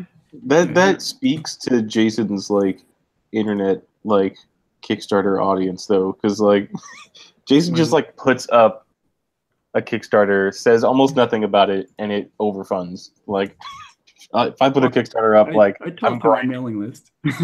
Yeah, I just hate like talking about my own stuff over and over again. And it really does nothing. I feel like I tweet it and then I'm like, oh, I've said it. People know about it, but it's not true. So here it is. Look at that. Ooh, 33,000. Oh, yeah, I bought a bunch of books. You're 1,000 there. 1,000 there. 6 days to go, guys. Jump on in. You can do it. And there's still two $300 tiers left. Anyway, I'm just admiring your lettering that you're doing over there. I am really happy that I figured out how you did that. Oh, really? I'm over here like, give me something to draw and I can do it. But if you ask me to draw a letter, can't do it. Not possible. Well, did you see how he did it, Josh? Yeah, I was watching, but nonetheless, I'm still impressed. I think it's pretty awesome. I was like, does he distort them with some kind of filter thing, or how did he do that? It's a combination. Mostly it's the font. Like this here is the font right here. But then they're yelling a lot, and so I'm trying to overemphasize the words. And so in that case, I use the lasso tool and kind of just draw it in. Even that lasso. And as you can see, I don't know how you use that thing. It's like... it's because I worked at DreamWorks on Kung Fu Panda. Like that's all they used on that production, and it was fun. So, yeah, but it's like I'm going over all the pages and trying to make them book ready because eventually with Webtoons I was like, I can't focus on the fonts like I did at first, and so I would just at least get it written and then it would go live like that. But now I'm trying to actually beef it up a little bit.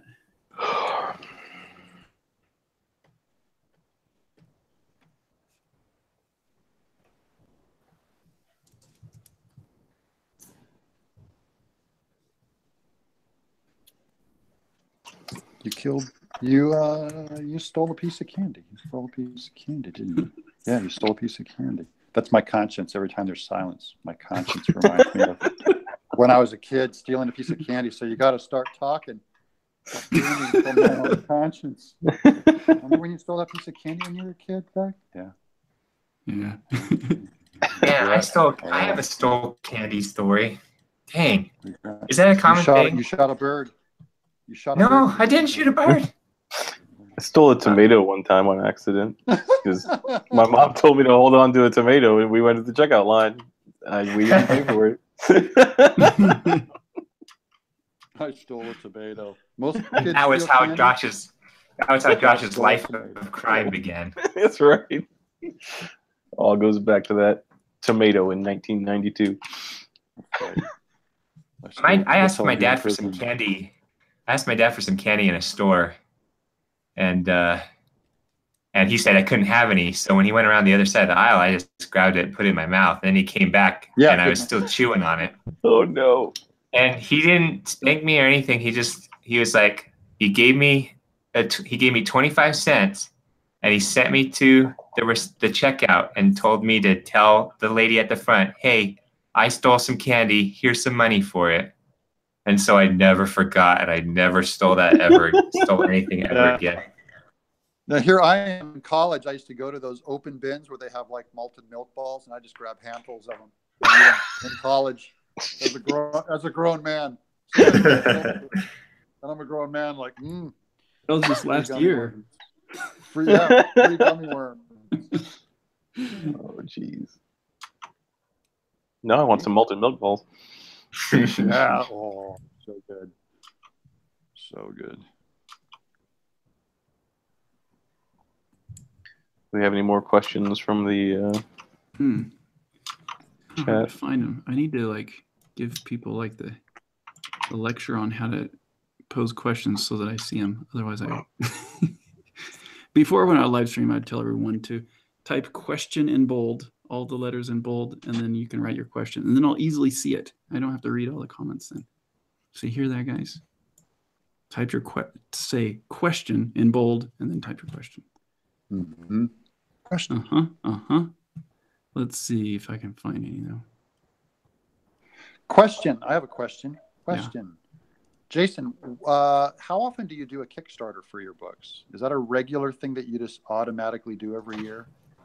It kind of became regular since the last couple of years, because I've been producing so much, content, and I'm planning on doing another one early next year for the Sitzer 5 and 6. So I don't want to like overkill the same audience with the same book, so I'm trying to space out Sitzer once a year only. But I do plan on doing another Kickstarter potentially or two in other subjects, whether it be a children's book or, like other categories, I guess, because I do think it's a slightly different audience. And so there will be some overlap, but I'm not burning out my graphic novel audience too fast. Yeah. Like, so we're doing a bit of a recolor on Gear and a re-release coming this summer. And I want to try to kickstart to raise some money to pay my colorist. What kind of and I figured I'd sell a lot of Gear, the original art and stuff like that. But I don't want the Kickstarter to totally be all encompassing. So I have to just do that full time. I mean, I need to work on a book. So what do you recommend I do for that Kickstarter? What should I do? A recoloring of Gear for like the 20th anniversary. Does coloring excite Kickstarter people enough, or how much should I ask? Well, I don't think it would be the coloring that would excite your audience. I think it would be that there's a new version of your classic book that sells really well. Yeah. I think that in itself will be the driving force behind it, and the color is just a bonus. Yeah.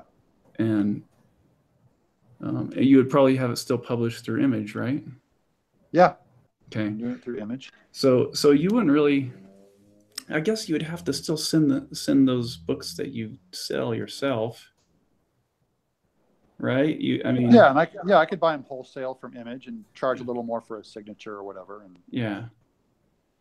I mean, you could get a hold of Ben again and have him handle all that back end stuff, because that would be pretty smooth. And then you're just handing the colors over to, is it Catherine?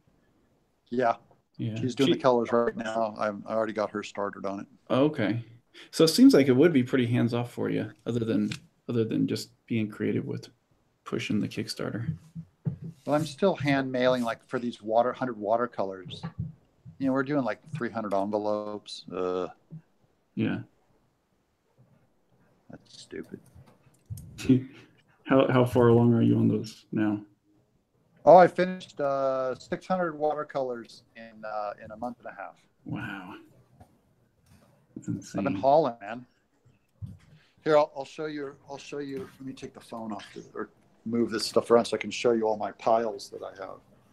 Here's like you'll see a pile of Willies, Beak, Evil the Cat, Angry Jim, Psychro. Move a little slower. Huh? Move a little slower, because it's only showing so many frames. There you go. Neverhood, Waffles, Kirk, Big Robot Bill, Oborgs. There's Iron West in there. Get a light in there. Bob the Goldfish. Wow. Blue the Mantis. My hand hurts. Earthworm Jim's. There's these guys. Okay, hold on. There's more. I'm gonna start drinking just watching. These large dinks. And then over here, I've got. Oh, I'm gonna go through these one at a time because these are funny. Peter Puppy, Earthworm Jim, a stack of 300 skull monkeys. Ah, jeez.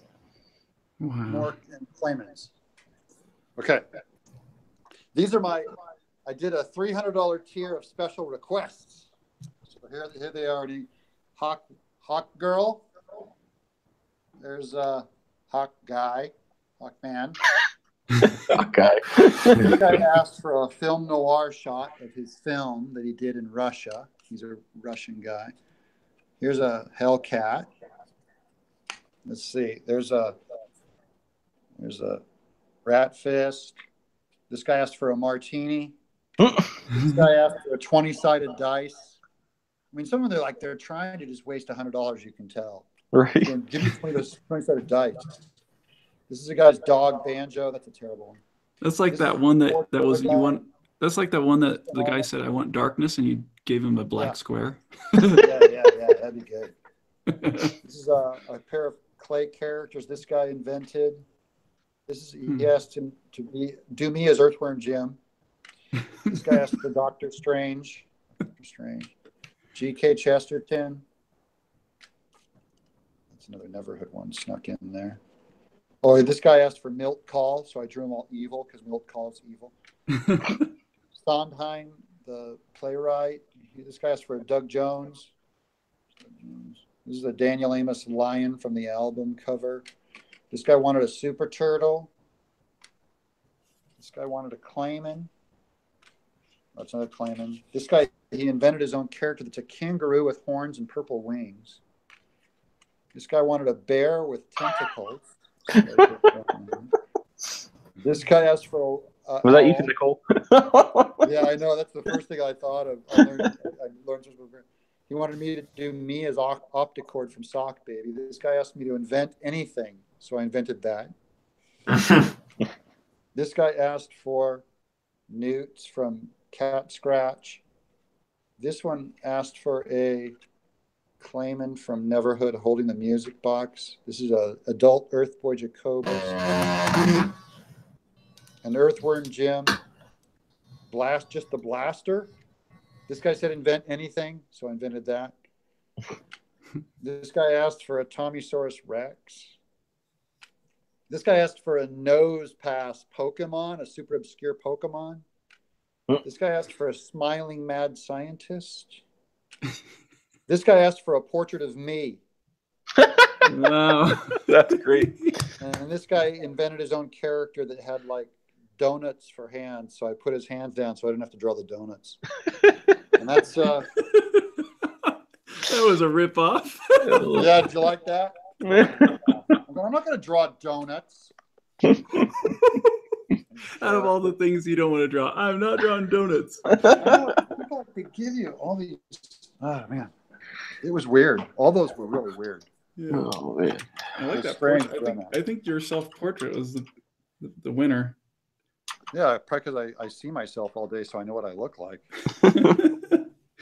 That's great. Drawing other people, they were asking for requests for draw me, doing that. I'm going oh man, you're gonna hate what I come up with. I can't. On a 2.5 by 3.5 inch watercolor, it's gonna look so bad. And portraiture is just. And they would send me their own photograph, and it's going they don't know how to take a picture, to really sculpt the face. Can't even see their eye color or. Yeah, that's exactly. I'm oh. But it would be so much more work for me to say, let me take your picture. Yeah, I had to, when I would I had a few Kickstarter things where, I put people in the book, or, I would draw them as pirates and stuff, and I learned I had to send them, I'd say, send me pictures, and then also, what is your eye color? What is your hair color? Because you would get a picture that amazingly doesn't tell you any of those things. It's I can't tell what your hair color is. I can't tell what your eye color is. Yeah. They're paint my dad. He passed away, and they'd send me a grainy old 70s picture. Right. And I'm going a picture of that picture. This is for a dead guy, and you get so specific when you draw something. You have to really nail it, and you're setting down an opinion. And the nose is totally vague on the picture, and you're making something solid. And of course, it's not going to look like him. Mm-hmm. They're going to be I paid for that. I'm throwing this in the trash. I'm yeah. When I ask for commissions from anybody, I have them send me a picture and then I just trace it. I don't do much more than trace when it comes to things I don't understand. Works. That will work. It's all because of my storyboarding career. I learned tracing was so valuable. So now I trace it. Yeah, it's a good idea. But now, I got to mail all these, and the shipments to Brazil are probably going to drop. They're probably going to get lost. So I got to redo an original watercolor when it gets lost. That's true. It's like, these are originals. I'm like, and I want to just get on my next book. Yeah. And again, I complain a lot about this. I love doing water. Yeah, he dumped. He was offended. Oh yeah, we did vote him off the island. There he is. Josh, what are you working on? I'm just working on a page for Newman here, drawing 600 vampires. No, I don't mean now. I mean like in life. What are you working on? Oh, I'm drawing a page of Newman. Oh, that's all you got going, huh? Yeah, not between episodes of Golden Girls. I'm just doing one page. That's my year. Oh man. Yeah, it's not much. I'm developing a new project besides this because I started doing webtoons, and being single makes it easy to where I can do I'll just do the amount of work that I need to do and then move off. And then I kind of had to get on myself. Or it was like, no, I finished my thumbnails for this, so I should work on something else. Let's make things, do stuff. Yeah, let's get you married so you make bigger stuff. That You'll too. Feel the pressure. Put that panic in you. All right. But yeah, I'm trying to create more and do more and be less of a load.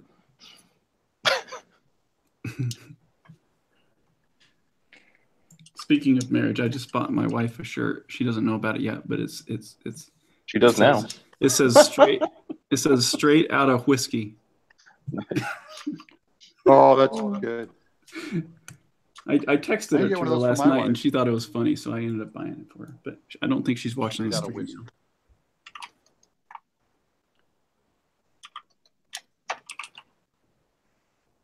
Josh, if you were to put the Hangout on your screen and then put your camera onto the Hangout, would we be able to see infinity? I'm gonna find out. Oh wait, this is not live.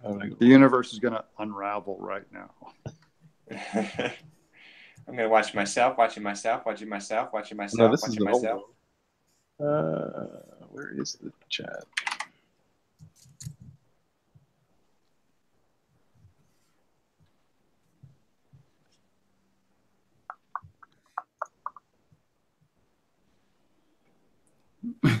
Wait, what are we doing? We're waiting for Josh. To break the internet. I'm just curious what it'll look like if he points his camera at the screen. What if you just screen share the... Looks like this. Not very exciting. Because it's not the same computer, so I don't think it's going to go into infinity. Rip off.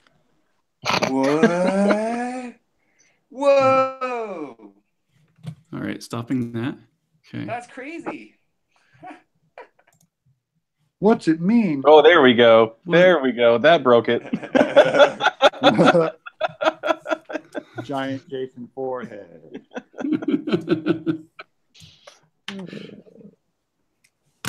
Oops. I'm hogging the video right now. Sorry, guys. Put that away before. It's your show.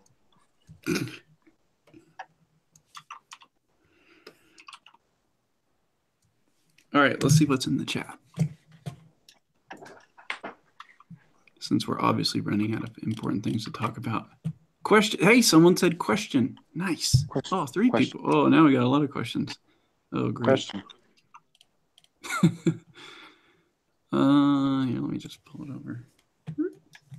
I'm thinking of switching to Linux. Brother. If you ask about Bitcoin, I don't use open source software or Linux, so I don't know anything about that. How do you prioritize projects and focus on manageable amounts of work?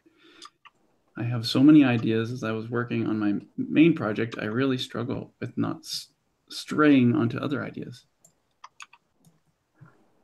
Well, I think once you fall in love with one and it kind of becomes the main thing and it starts rolling and it starts moving, like for me anyway, it's hard to focus on the other ones. And then I start getting bored of the main one, and then I want to focus on the other ones. And at that point, I have to like block everything out and just like write notes for the other ones and then throw them aside. That's right. Otherwise, I'll get distracted.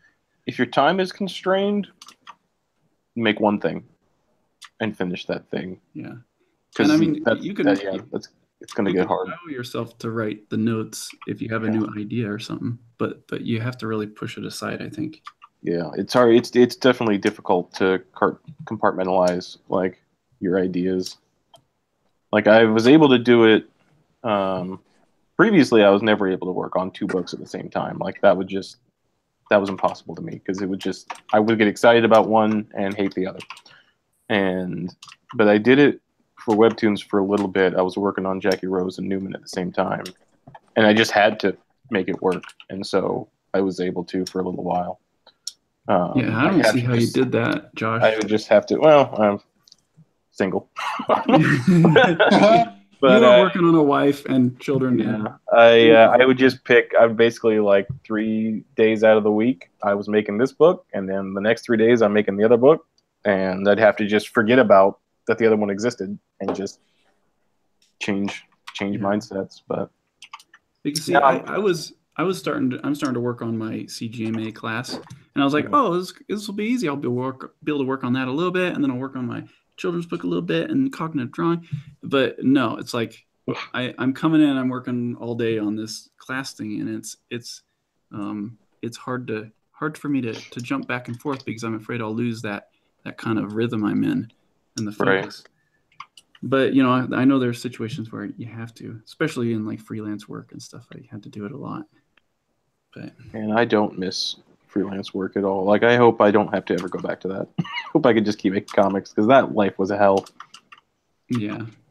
I definitely recommend keeping notes on your projects, and like I have a giant not spreadsheet, but a outline of just random bits, because I think there's a certain advantage to having ideas that have a maturation point, kind of like a fine wine, where the first idea you have makes you excited, but it's probably not going to be your best idea. Like being able to turn it inside out and then like add new elements and then like remix it and then like do that over time, I think creates stronger ideas. Yeah. So having a place where you have all your notes and just be like, okay, here's this thing and here's a bit that could work, and then you return back to the project you're currently making. Yeah, that makes me wonder, Doug, about you, because you have those giant notebooks, those Kickstarters you made that had all these notes of hundreds of different stories. Do you create those and then kind of go back to those and kind of take bits and pieces and do you allow those to mature and then work on them, or is your new idea always a new idea? A file. It's not in those sketchbooks. It's in my filing system. I think I've shown you my file system in my closet. I don't know if I've shown you this before. We'll go to my closet. This could be scary. Here, I'll put the monitor on you. Yeah. This is my idea file. Oh, geez. Cool. So each slot is one idea that I develop over the years, right? And then, it'll have like a little kid on it or something. And then over the years, so there's I think 35 slots or something. I built this out of wood. Yeah. And so if I get an idea and I'll go, oh, that's good for Iron Belt of Santa, and I'll have a little drawing of Santa, and I'll just throw it in there. Yeah. Then it's gone. I can forget about it. And then when it comes time to do a book, which is like say once or twice a year, I'll pull one of these files out that I've been working on for like 15 years. and there's that much material in there that you start with. That's so cool. That's so for cool. World building and character design and names, like if I come up with a great name, like a great villain name, this is where you put it. And then you're done. You don't have to worry about losing it. And then you pull this giant file out. And so I look at that file cabinet and go, when it's time to pick a story, I go, which one will my audience like that I will like? And usually there'll be a handful of projects that float to the top. This is the one I really want to do. And this is the one I think everyone will like. And then I'm not starting cold on it. I'm starting on something that has, like Stephen said, it has ripened and stood the test of time. Because there's bad ideas in that file I don't ever want to touch. They're terrible. Yeah. But at least, maybe I go, one day before I die, when I'm old, I'll journal all these, or I'll write a book of these stories or something. And that's where I keep my ideas. But the goal is to keep them from distracting me while I'm working on something else. Yeah. So that's pretty awesome. That's so cool. This is to address the questioner. I think all of us, but this is at least me for sure, all of us are creative people, and we're easily distracted. Oh, look, a pretty flower over there, or a pretty shape, or I'm into Westerns, and now I'm into sci-fi, and now I just saw a movie trailer, and now I'm going to do, Star Wars. And that's what would frustrate me was, because I created everything all the time, right? I'm creating toys, and I'm trying to create video games, and I'm very spread out and distracted. And then I'd go to Comic-Con and realize all these people went home and just did a book, and they finished a book. And I have 100 ideas, and none of them can reach a public because I'm so spread out that I never just sat down and did a book this year. So then I started making a goal of going, I have to finish something. It's going to be a book. Let's say I commit to that. And because I want something to show for it after a year. I don't want to be spinning my wheels just being wacky creator with nothing to show for it. Because in the end, we're not just trying to be creative. We're trying to actually make something. So you have to finish a film, or you have to finish a book. And until they're finished, they just mean to be they're kind of an idea I don't respect. All that stuff, I don't respect. The stuff in my sketchbooks, I don't respect. Because they're just a fart. They're just an idea, and I didn't commit anything to them. And when other people show me their ideas, like, is this idea any good? I'm like, I don't know. I got 1,000 of those. The thing that I respect is execution, a finished book. And so you have to push. The question was, how do you keep from going on other projects and things?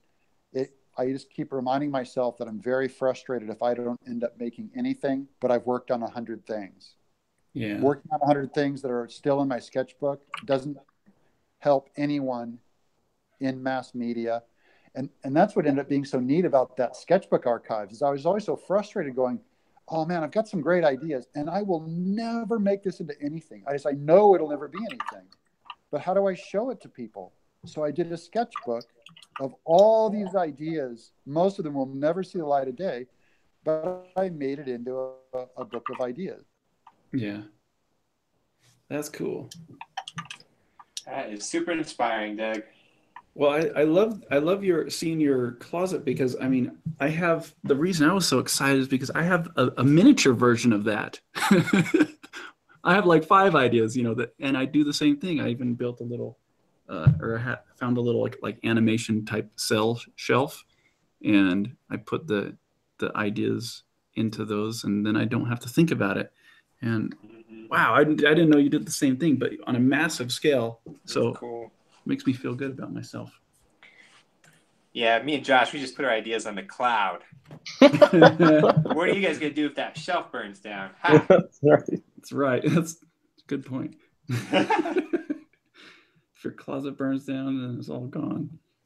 Okay, let's see. Another question. Since you're talking about faith, I wonder if you do Christian book cover illustration for these books. I've been looking in online, but most public. What? Can you guys read this for me?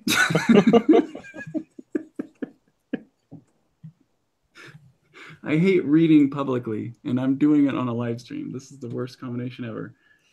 Let me read it. Let me read it to myself first.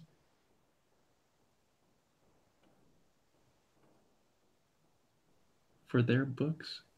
I've been looking. I don't even understand the question. I think he's just talking about. They're like, I guess. Yeah, I don't know. I don't. It's like, really... oh, so do you? I guess do you do Christian book? He's kind of asking illustration, about or is it just more about photos?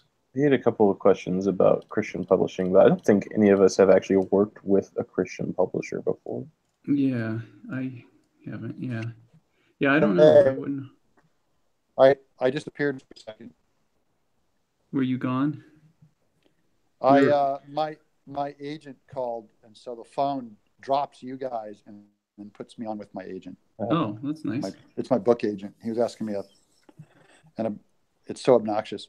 They asked if I could. A television company wants to use the rights to Earthworm Jim to put them on a T-shirt within a TV show, a TV series, and they wanted my permission to use them. And I'm like, I don't own the rights to Earthworm Jim. Why can't you call me and tell me that there's a new series that someone wants to do with me?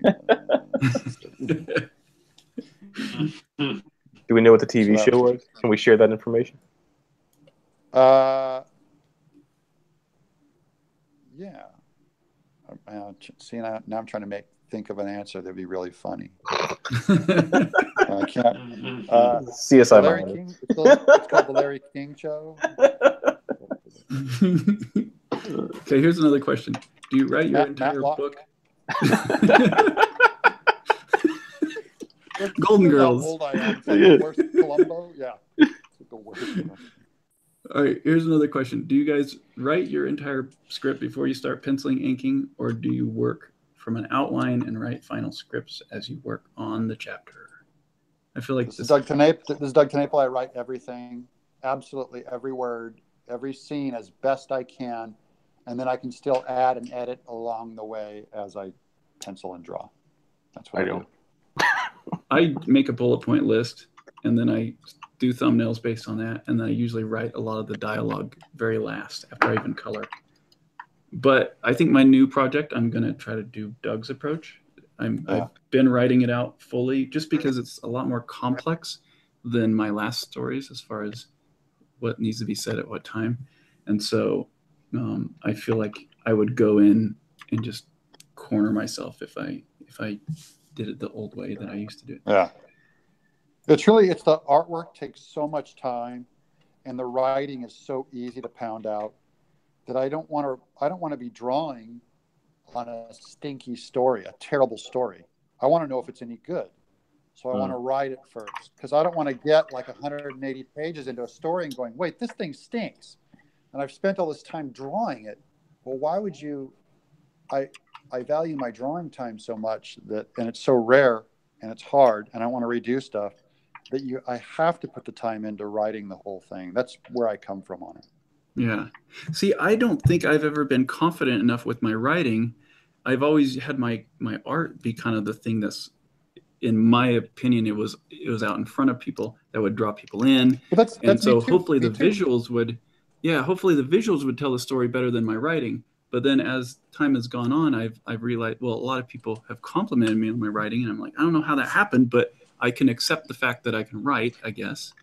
And so now I feel like, and I'm also trying to write more complicated stuff or better, and so this is an attempt to kind of actually write the way other people write before I just lean all on the drawings. Because I feel like with my books, I've been able to work my way out of weird situations with the comic, and sometimes I have to redo a page or something, but it's always surprisingly turned out good in the end. And but I can't say that will happen every time though, so I'm nervous that if I just keep approaching it that way, one day I'll come to the end of a story and I'll be like, wow, well, that was terrible, Has that ever happened though? I don't know. Oh, it has for me. Everything wrong with my books could have been fixed at the script, and it's because I jumped too quickly into the art. Anything I hate about my books, it is always the writing. But see, I feel like I can't figure out if writing is good or bad. No, that's true. It doesn't look good on the page. It doesn't look good on the page, but you still got to write it. Yeah. Just to even get that 30% of an opinion on it, you have to write it. Yeah. You'll have to rewrite it, and stuff. And it's, to me, I'm telling you, on all the stories that I read, the thing that separates the men from the boys is the writing. Unless you're Mike Mignola, then it's the art. But I don't draw like Mike Mignola, so I actually have to write a story. Yeah. I mean, no offense to Raina Telgemeier or anything, but it's not her art that I think is the big deal. It's her writing. Yeah. And so if you have a lot more weight on your writing than your art, and for many of us that's true. I always feel like I think I can draw decent, and I need my writing to catch up to it. So I need to work more on the writing. Yeah, that makes sense. I feel the same way. Yeah. It's the writing part that I need to really flex those muscles and build up that skill more than the art. If you find the greatest story ever told, you're capable of illustrating it. Yeah. You have decent art skills, is where your confidence comes from. But what are the chances of you telling the greatest story ever told? It doesn't have anything to do with your art. It's going to be in that script. Yeah. Is where it goes wrong. Yeah, I think we already had this discussion, but I've changed over the years, because I used to script the entire thing out and do like scene descriptions and everything, like a movie script. Maybe if I was doing a book that was self-contained and just 200 pages or something like that, I would do that again. Yeah. But now that I'm working on an ongoing series where I can't script out everything, the results have been much better than when I was scripting from beginning to end. I feel like, because of how serendipitous and like exciting things happen, and I don't know. So it's not that I don't write. An ongoing series, I believe, is a different thing. Your storytelling medium is different in that you have to give them something to read that day, and they're not saying, well, if this thing doesn't end well, I'm not going to read it, because they're there with you. It's like when we all watched Lost. If we all knew what the ending of it was, we'd say, oh, this sucks, we'd never start it. But while you're in it on an episode by episode basis, you're going like, I'm so on board with Lost, I can't wait to what finds out. Their job was to get you to watch that episode while the commercials were playing in front of your face. Their job was not to tell a great seasonal arc, because they didn't. That's true. As good of a job on that. So on episodic stuff like daily comics and things, there's less pressure to have nailed the super story than you have to put them in a great place right now while they're reading, right now. So wouldn't you say, though, Stephen, you write out the script for each individual episode before you start drawing it? Yeah, but even that's because I'm really a huge fan of my opinion is that, like, before a moment in a story happens, you can't know what's going to happen truly if you want a story that has a ton of verisimilitude in it, like a sense of like reality, because life is so complicated that, like, I'll get into a scene and realize that, like, in this last episode, one of the seeing his son, and his little son is in the stroller, and I realized that his little son in a previous scene was so excited to see his dad, and even though I hadn't scripted it, like, I knew that this little baby would want to just jump out of the stroller and hug him, and so I'd have to put that in, so I had to do it in the moment. Like, I had to, like, there's like a million variables, like every character represents a different variable, and there's just a ton of like in the moment math that needs to be done of like, what would this character do, how would they react, and so it's, for me, it's like I want to create a story that feels like real life, and the way I live real life is I make a plan, and then life and by the end of the week I usually get like kind of the plan done a little bit in a way, but not in the way I expected, because life happens. And then I rewrite my plan for the future. And so I write the same way, where it's like I outline what I think is going to happen until the end, and then I go in and do the crazy moment miracle that's writing of that scene, and then it happens, but not in quite in the way I thought it would. And then I come back out of that and go, okay, what's the new stuff that I got to re-outline everything from my expectations for what's going to happen in the future.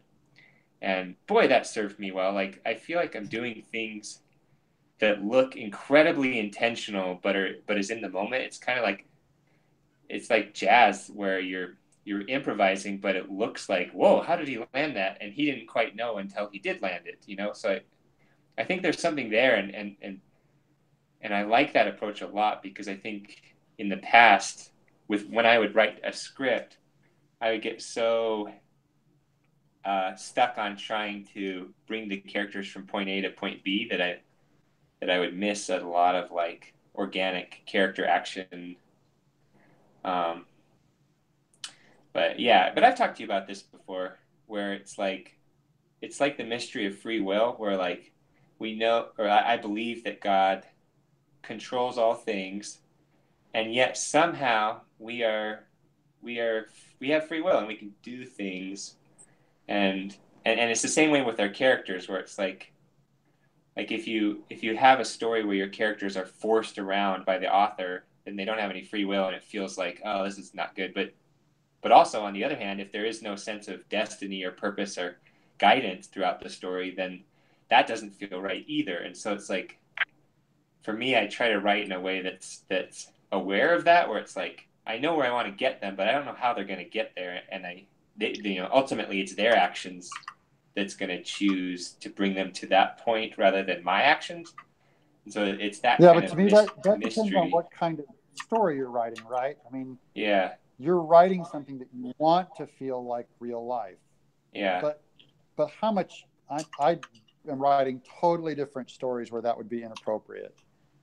I'm trying to write stuff that plays more like a movie or a piece of a book that is not realistic. So like almost everything and I think too, in fiction is not realistic. Star Wars is not realistic, and we love it. Yeah, but I think too, Moby Dick is realistic, and we also love it. So there's a place for realism and non-realism. But if you're going, I think too, another part of it comes down to just the amount of media real estate I have to work with. Like, a lot of the conventions in movies is because you only have 90 to 100 minutes, like 90 to 120 minutes. So it's, and same with the graphic novel, like you gotta be really intentional. So I think part of the way I write definitely has to do with the fact that I just have this long, expansive story. But I'm just curious, like if I went back to writing single graphic novels, like how much of this I would be able to take back. Because I did used to write like the full script, but I just love writing this way so much. I'm like, I just wonder if I would be able to afford that, have that same kind of freedom. I don't know. Like Stephen King, when he writes his books, he writes straight ahead. So he does not put the plot out, because he's exploring as he goes. But that's also, I think, why his plots suck. His plots never end. They never end in this huge, super sweeping, overarching statement, because he's not making one. His main goal is for you to experience something on that page right then. Like, he wants you to be afraid or scared. Like, that is how you should write a horror story. But I'm trying to write Iron Giant or E.T. or Jaws, things that have an actual beginning, middle, end, that you had to have known the ending before you start the beginning, because you can't set it all up. You can't just get to the end and go, oh, I didn't set any of this up. Me too, though. Like, and I don't think my writing process prevents me from having a planned ending, because I've known the ending of this story since I started it. But it's just, I don't know, maybe it is the nature of having a week-to-week thing. Like, I think it doesn't preclude me from planning stuff. In fact, what's kind of crazy about it is that before I go into any moment, I need to understand all of the future, what I think will happen with all the future consequences and where the characters are going and what it'll mean for them. So I don't it's not a blind process. I still don't I don't write a script, I guess. I thumbnail, to answer Jason's original question, I don't write a script on a week-to-week basis as much. I go straight to thumbnails and like feel it out in the moment and like actually draw from there. But it's with a ton of homework done, you know. It's like, oh, this is what this is why I need to accomplish this in the scene, and this is how this character will get there. But I don't know if that makes sense. Yeah. Yeah. I mean, Rat Fist, I wrote pretty much straight ahead. And then as I got into trouble towards the end, I with the story, I absolutely had to find out where it was going. So I went ahead, I wrote ahead. I did the same thing with Gear, where I was writing it straight ahead, and it was just all screwball, whatever. And then about halfway through, I go, oh my gosh, I got to write this thing. And I went and wrote the whole thing. So I knew where it was going to end. And then after a while, I just realized I just got to do this on everything. I just write the end. Now that's what I start with on every story, is if it doesn't have an end, I don't want to start it. Yeah, and I think ultimately, that's in general. But my stuff is very plotty. And what you said about there aren't many character moments in it, like it doesn't breathe. You didn't give the characters room to exist and breathe. That is true of my work. I feel that if there's a weakness to it, it's that I'm just kind of following the script and not letting the characters have enough kind of chaos in their life. And in fact, I started actually writing that into the story now, kind of distractions and things to make it feel more organic. And I think what really surprises me is I think we underestimate just how much possibility exists in this art, like in the story, because I've noticed that like things that I thought was just a riff for a really natural character moment turned into something very important and usable. Yeah. And what was really advantageous about that is suddenly I had set up plot for later without the audience noticing. Like I had set up exposition just by having a character follow through to their natural end. And suddenly I had a tool that I could work with where I was like, oh, I know this character loves peanut butter sandwiches, and that happens to be this part of this other story. Like, and I realized that like the two things don't really fight each other as much as you think they would. Like letting the characters like, I don't know, letting the characters just being true to the characters actually gives you as the creator, as sort of the god of the story, like a lot of options to guide them around to where you want them to go in a weird way. So there's something nice there. I don't like characters that make the wrong decisions in a story. And I think so it can be realistic, but it's no different than how I don't like when something realistic happens. As soon as, like, I always think about this when a kid, like they show a kid in a movie and he has cancer or he got hit by a car, and you just go, well, where am I going to go with this story now? Yeah. Because if I just give a happy ending and I resurrect them or they get healed, I'm going to go, oh, everyone's just going to go, that you only did that because you write a story. And then if I have a car plaster a kid and he dies in his parents' arms, I'm like, that's what real life is like. Yeah.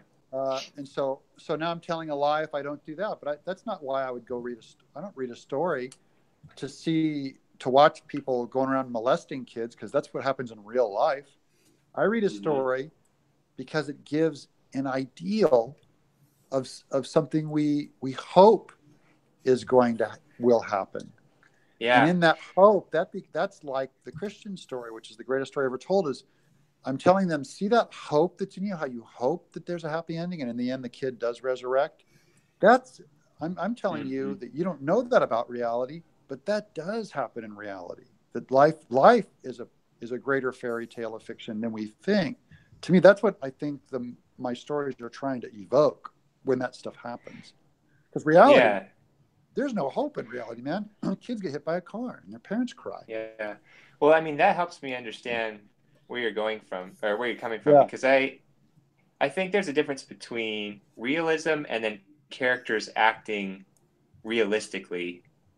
And I have a very adverse reaction to gritty realism, because I think that there's authors who will they'll say it's kind of like, hey, look at sin, like look at how horrible the world is, and I'm being realistic about it. And for me, that's not why. That might be true, and I might respect that guy, but that's not why we read fairy stories. That's not why we read certain books. That's why I can't read The Walking Dead. Yeah. It's like I don't need bleakness in my life. Yeah, I already know how terrible life is. Thanks for reminding me, Alan Moore. Sorry. I already knew life was terrible. I'll bet you, Doug, you probably read Tolkien's essay on fairy stories, or yes, I studied that. That kind of okay, yeah, okay, we're pretty much on the same page about that.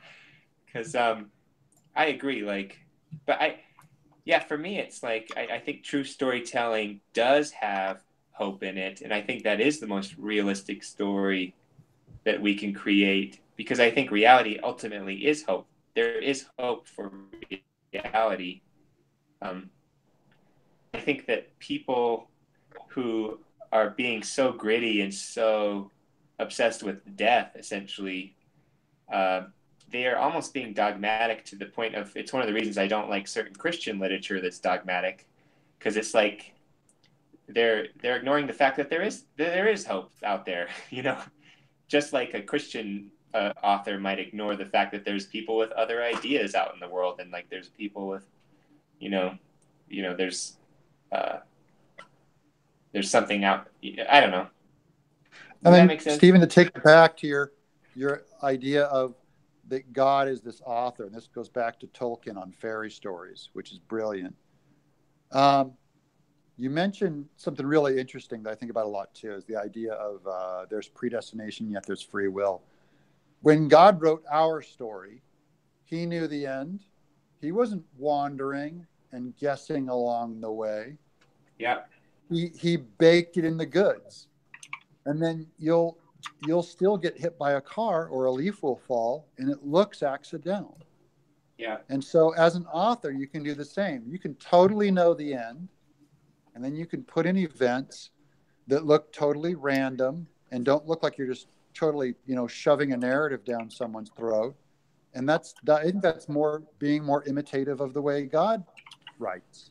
And I would say that that's the definition of a really great story, is that when you get to the end and it surprises you, but then you realize that it was inevitable the whole time, where you're like, whoa. That's the moment that we all love. In my books, I'm forcing this narrative through. And my sense is that God forces narratives too. I'm just like going, man, it in a way it sucks. Without it being binary. So it shouldn't feel binary. It feels like anything could happen, but then the interest should be in, but what will happen?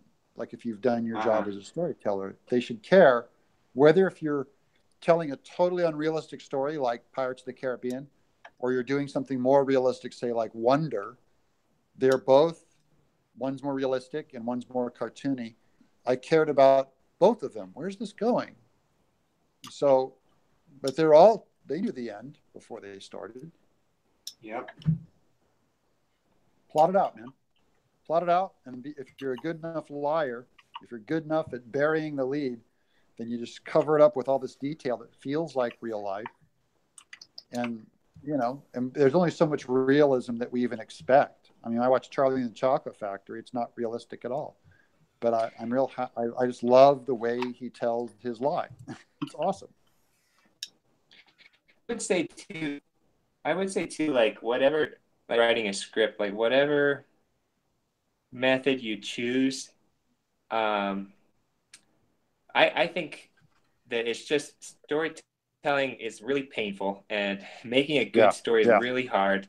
And so if it starts and you're working on it and it's just horrible, you're on a right path, and it doesn't mean you've chosen the wrong way to tell a story. It's just like, this is just so painful. And like every week I go to that same place. I'm like, this is painful. This is really hard. And you never know what's on the other side of that agony. Sometimes a great story is on the other side of you fixing it. And that's my problem is in my mind, I get too strong of an opinion about my ending when I begin.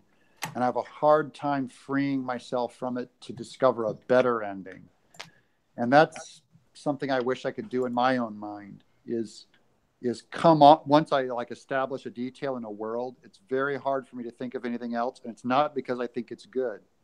It's just because I thought of it, that I can't think of it any other way. And I need to remain more open to different ways the story could resolve in case I can find something better. Yeah. Well, if I don't eat, I'm going to pass out. So I think I'm going to hop off here, guys. All right. It's good chatting with you all. See you, Josh. See you, Josh. Thanks for joining.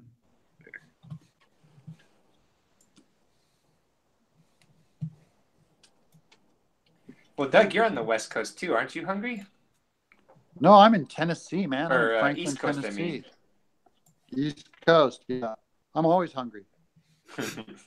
But isn't it I'm always like hungry because I lift weights and I try and eat about 4,000 calories a day. So all I do is eat. I can't keep weight on. I'm always losing weight. So when I eat, I'll eat like 2 steaks or 3 chicken breasts or something. I pound food all day. So yeah, I'm hungry. But I was hungry when we started. You finished the chicken during this live stream. Yeah. Angie always jokes because or not always jokes, but she always hears me say, "Work is my food." She's like, "Are you hungry?" I go, "Work is my food." That's my mantra. Work is my food. This is all I need to eat. Comics. I have food you do not know about. I have food you do not know of. He's saying this because he hid some bread in the book. Yeah.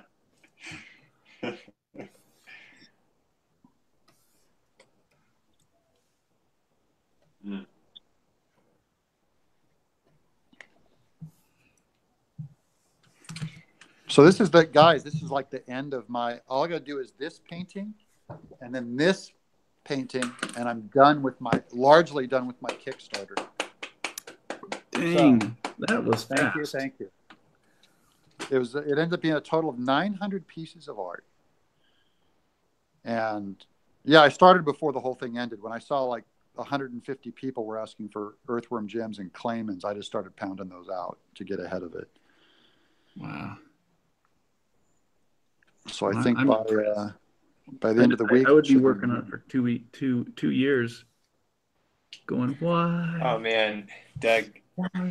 So for ALA, in order to get into the artist alley, all you got to do is donate some type of original art or something for their auction. And we all got there, and like we just had I had a random ink watercolor sketch, and I think Josh had some just ink stuff on Bristol board, and Jason showed up with like gallery level painting. With like intricate cutaways in the canvas and stuff. Yeah. And dang, he put all of the other artists out, people to shame. It was like, bro, you didn't have to do that much. I thought that's what I had to do. I was like stressed out that I was like coming in under quality level. You just totally sandbag like these guys if you knew you didn't have to do anything. And I had to spend like $70 to bring the stupid thing on a plane, and it was just like another reason I lost so much money on that show. I spent 2 days, working on it. Is that still out in Chicago? Are you out in Chicago? It moves around, so it jumps from city to city, apparently. When I went, it was in Chicago, and that was the first time I'd been there. Yeah. That was probably the most profitable show. I sold more books there than any of us. And that was where I got a chance to pitch to Dark Horse. So it kind of started a ton of things for me. And it was the first time I met Jason, so it was a good show for me. What city was that in? Orlando.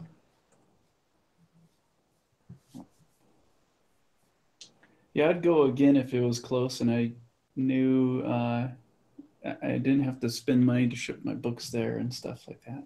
Oh, yeah. Just drive. Well, I don't know. I'm kind of putting off conventions. I'm kind of pulling back from them. That's me, man. I hate it. I'm not. Yeah. After mailing the books, and you're just. Yeah. I totaled up all the money I made and lost at Emerald City, and I actually came in really like short this year, which is weird. Really?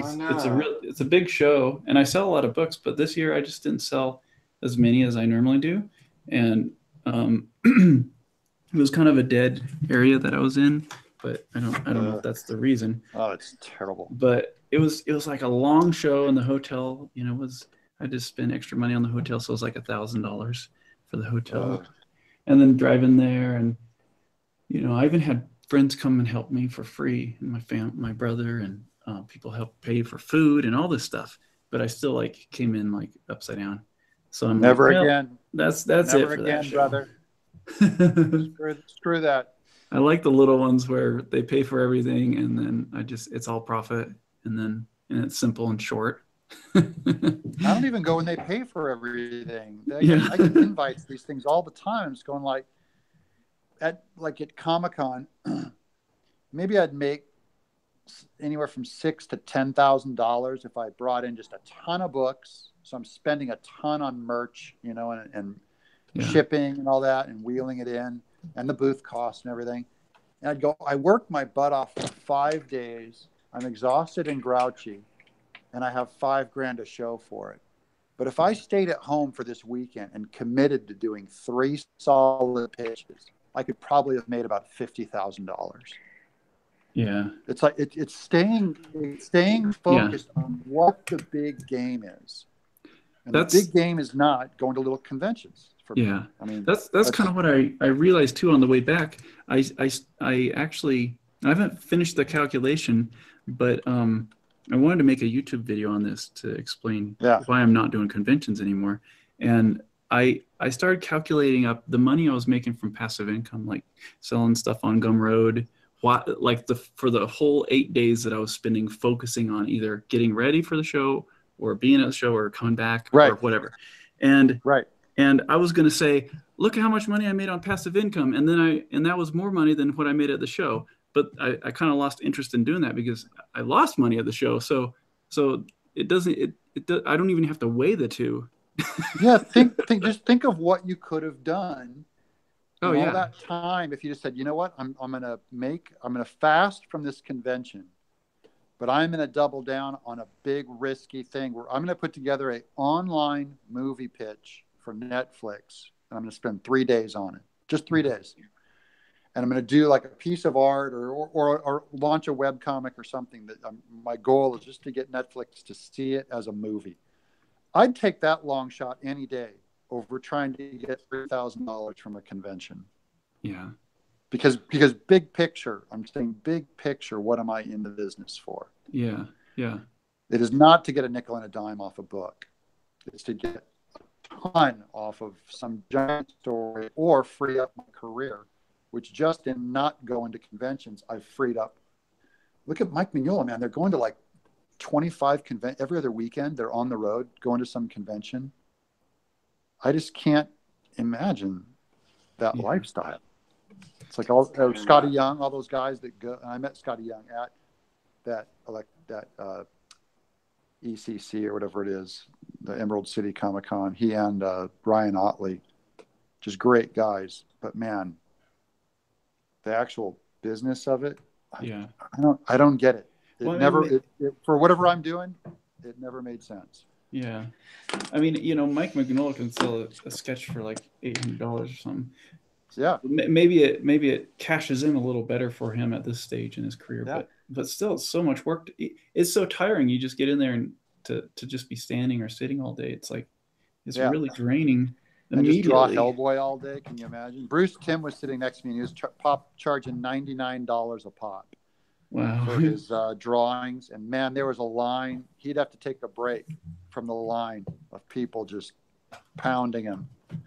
So I get it. If I was making $99 a portrait or a little marker drawing, I'd be at Comic-Con drawing my Hellboy or drawing whatever. Yeah. I can barely push an Earthworm Jim if I charge $20 for it. Barely. Yeah.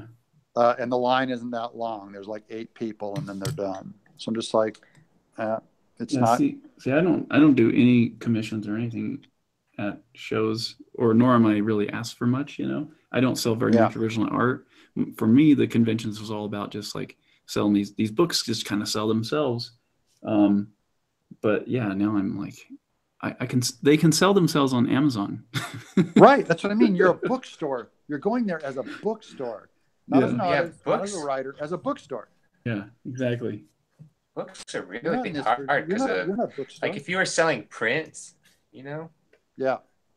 prints are so Yeah. Prince has a 90% Prince has like a 200 or 300% markup on a print, whereas with the book you only have a 50% markup and it's heavier. Yeah. So you could fit an entire thing of prints in a suitcase. But boy, it's a tough game to play the books on conventions. Yeah.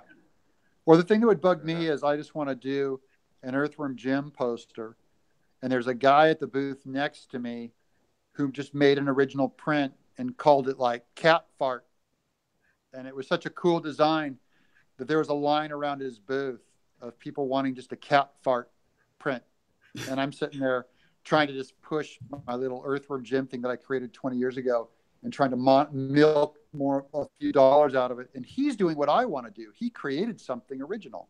And the people showed up and bought it, not because cat fart's famous, but because they looked at it right there at the con and they liked his print. So I'm kind of like, if I could be creative at a con, that'd be cool. But I'm always instead just trying to put out like a Batman portrait so people will come and ask me to make Batman for them. And I didn't create Batman, so I'm milking off of some other guy's idea. So much weird. Cons started making me think weird, and I didn't like that. Yeah. And I wanted to go back and just kind of be when I'm in my studio telling my story. That's what I'm supposed to be. I'm positive that's what I'm supposed to be doing. Yeah, I mean, I there was a brief period where I was like, if I just sat down and did a bunch of prints of famous things, and I was even trying to think of a way to like, I found I had this great idea. I realized that the cat bust from My Neighbor Totoro was actually kind of similar to Appa from the last Airbender series. Yeah. So I made this cool crossover print called and I called it Ava Totoro, and it had all these mixed up characters remixed. It was really cool, and I felt like I wasn't breaking any copyright laws, and I could probably sell it and kill it at conventions, and I could do a series like that. But then I was like, even though I'm remixing these two properties, this isn't what I want to do. Like I didn't make either of these things, and like the reason people would be buying them wouldn't be to buy Stephen McCraney art. That's right. It would be to buy the things that they love. So I wanted my stuff. I want to sell me. That's right. That's what you're put here for. You're supposed to make stuff. Yep. And contribute, not knock off. Contribute. Yeah. Well, I'm glad you guys are talking about this, because at the show I seriously was starting to turn a corner where I was like going, maybe I should make a series of prints now that I'm devoted this year to small projects. Maybe I'll do a line of prints for shows so that I can actually cash in on that side of the when I do another show. But no, Jason, you need to finish a book and sell the movie rights to Hollywood.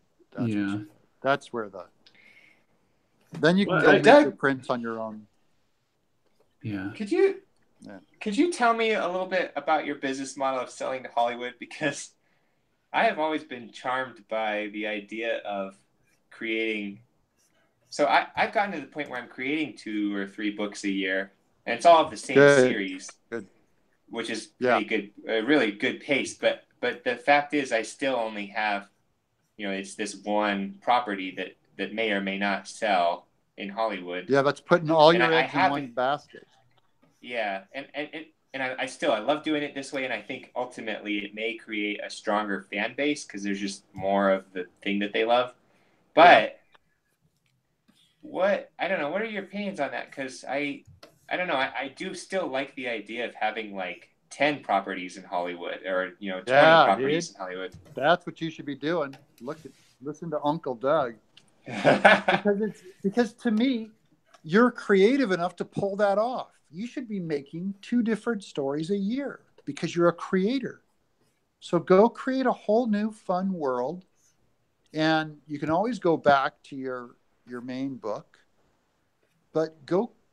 You know what I mean? There's a thing that's unleashed in you when you have to build something from scratch, and that's what turns me on, anyways. And then meanwhile, you're creating more at bats hits with Hollywood. You're going to go up to bat more often. And that's what you need.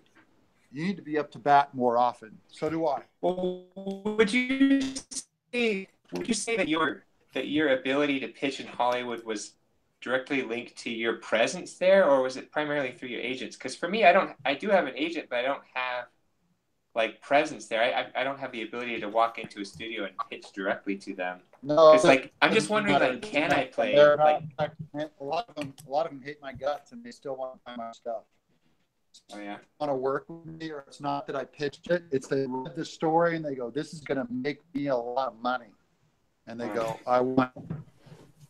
So what you have to do, if you make a story that makes them look small and makes money, they want it, and that is.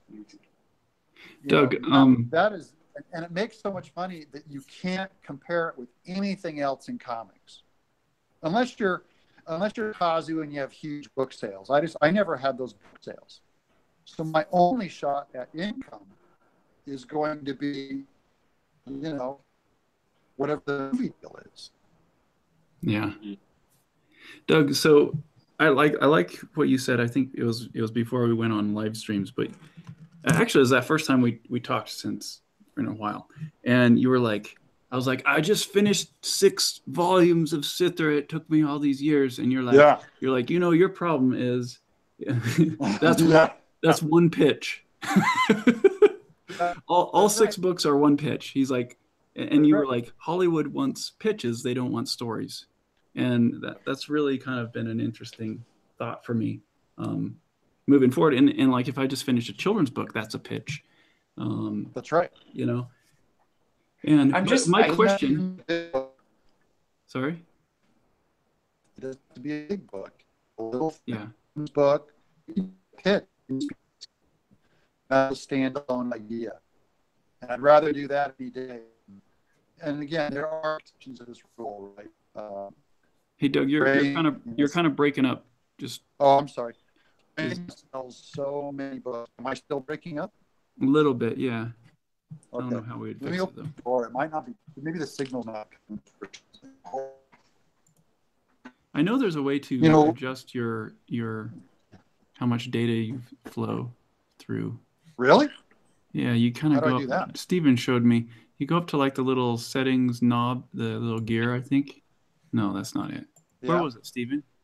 Yeah. It's like, it looks like the little cell phone bars up at the top of your Gmail window. I have Wi-Fi off too. Let me turn Wi-Fi on and see what happens. Hold on. Okay. I didn't have Wi-Fi on. Does So that help? That's sounding better now, yeah. But you can adjust probably because I had Wi-Fi.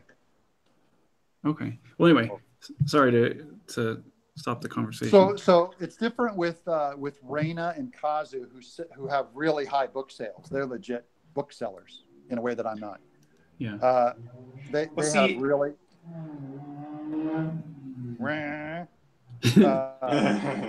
Sorry. So I'm not saying this to them, and that could be you. You know what I mean? Those book sales could be you. They're not me. And so my income has to be supplemented by something else besides book sales. Yeah. So if I did Ghostopolis, for instance, and it was a very high selling book, and Scholastic loved it, and Disney bought the rights to it. And once they bought the rights to it, I had written a sequel, but I had no interest in doing it. Why? Pitch again. I can't and so I could be writing another story that I can sell. But wouldn't those book sales, since the first one was high sales, wouldn't you get a good amount of money from the book sales on the second one? Yeah, maybe a little bit better, but it'd be a lot funner to create something else. Oh yeah. So funness is another quality that I'm talking about, not just that. Yeah. And or for instance, Newts is a trilogy that did not sell, or we haven't taken it around because it's so weird. I don't even know if it's ever going to sell. That tied me up for like 5 years doing those 3 books, and that should have been 3 different story pitches. I should have done a 1-volume Newt and moved on. But that was a very unique story that just I had to tell it. Yeah. But it doesn't make it fiscally responsible. just because I want to tell it. Doesn't, See, it's not fiscally responsible. I'm so enamored with the idea of the epic. Yeah. Like I remember with the Avatar: The Last Airbender series getting over with that, and I was like, dang, that was a great story from beginning to end, and it went some places. And for me, like I remember I used to, I don't know, when I realized that Space Boy was that epic that I really wanted to make, that I dreamed about, and like I whispered, to God, like, oh, is this a pipe dream? Like, it'd be so great if this could happen someday. And then I forgot about it, and I never expected like him to bless me that way. But he's just really nice, and he's just a really nice God. And I don't know, like I feel so blessed to work on this, and I love making something huge. I like making something really big, and so and you can't do that on standalone titles. So if you're into an epic, then I get sticking with the same project. I get. Yeah. I never loved anything I've made that much to want to work on it for 2 books. I usually hate my books by the time I'm done with them. I never want to see them again. I'm like, yeah. Thank God that's done. Moving on. Okay. Yeah, I think Sithra was kind of my epic. I felt like Sithra is this story that I really want to tell big, and now that I've done it, I'm happy I did it that way. But I feel like I also got it out of my system, and so now I think I would be happy to do a book that's 300 pages max or something that I can finish in a year. Yeah.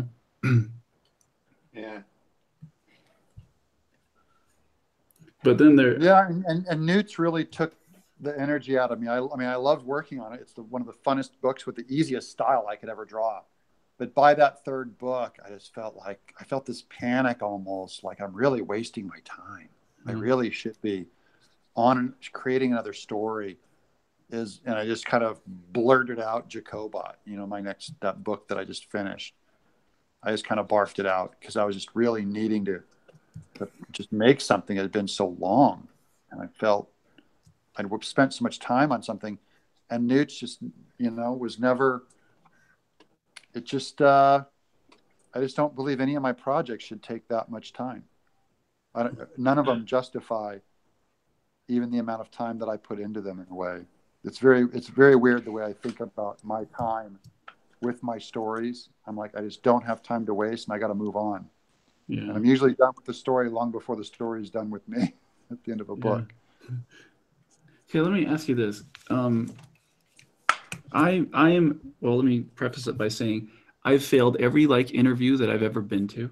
Okay. Whenever I go to meet with someone to try to pitch something, it seems like it's just like I'm not that kind of personality, and I can't think of the things to say in the moment, in those kind of pressure meetings.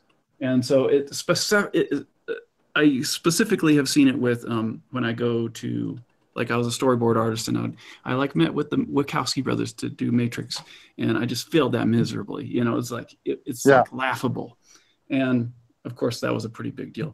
But every one I can think of in my career has been like that. The only jobs I have always gotten is from my work, kind of selling me. Yeah, no doubt. And then they hire me without me trying to convince them verbally or in person. Yeah, I agree. And I agree that's how most people get work. Okay. In spite of their salesman skills. Yeah. So pitching, I've done it a little bit, and I've done it only successful when I've pitched with another person who's kind of co-created something with me, and we can kind of bounce off each other. But that's not really my ideal going forward. No, you don't want to do that. Screw that. Yeah. So you can pitch by yourself. How much importance is on me being able to pitch really well versus almost none. My ideas? Almost none. Almost none. Because see, I see your personality is very pitch friendly. You come in with this domineering, like, and you're funny in person. Yeah. Me, I think I walk in and I'm embarrassed to look at people, and you know what I'm saying? It's awkward. I'm the king of pitch. I'm known as being the king of pitch, and it does not help sell my stuff one bit. I get the Really? same amount of no's as anybody else. Hundreds of no's, often. Because So it's really about your idea.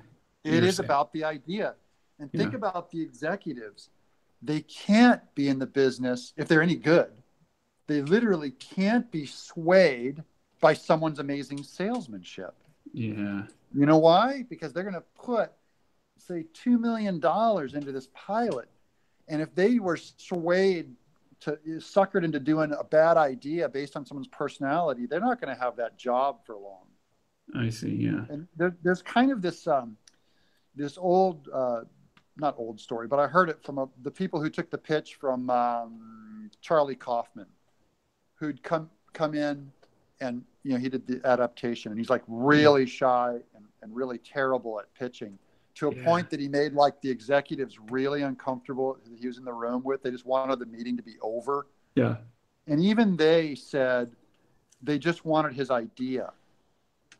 It's like in the end, they know they're in the business of they just want Charlie, what is your idea? Just tell us. Because you can barely even put two words together in a conversation.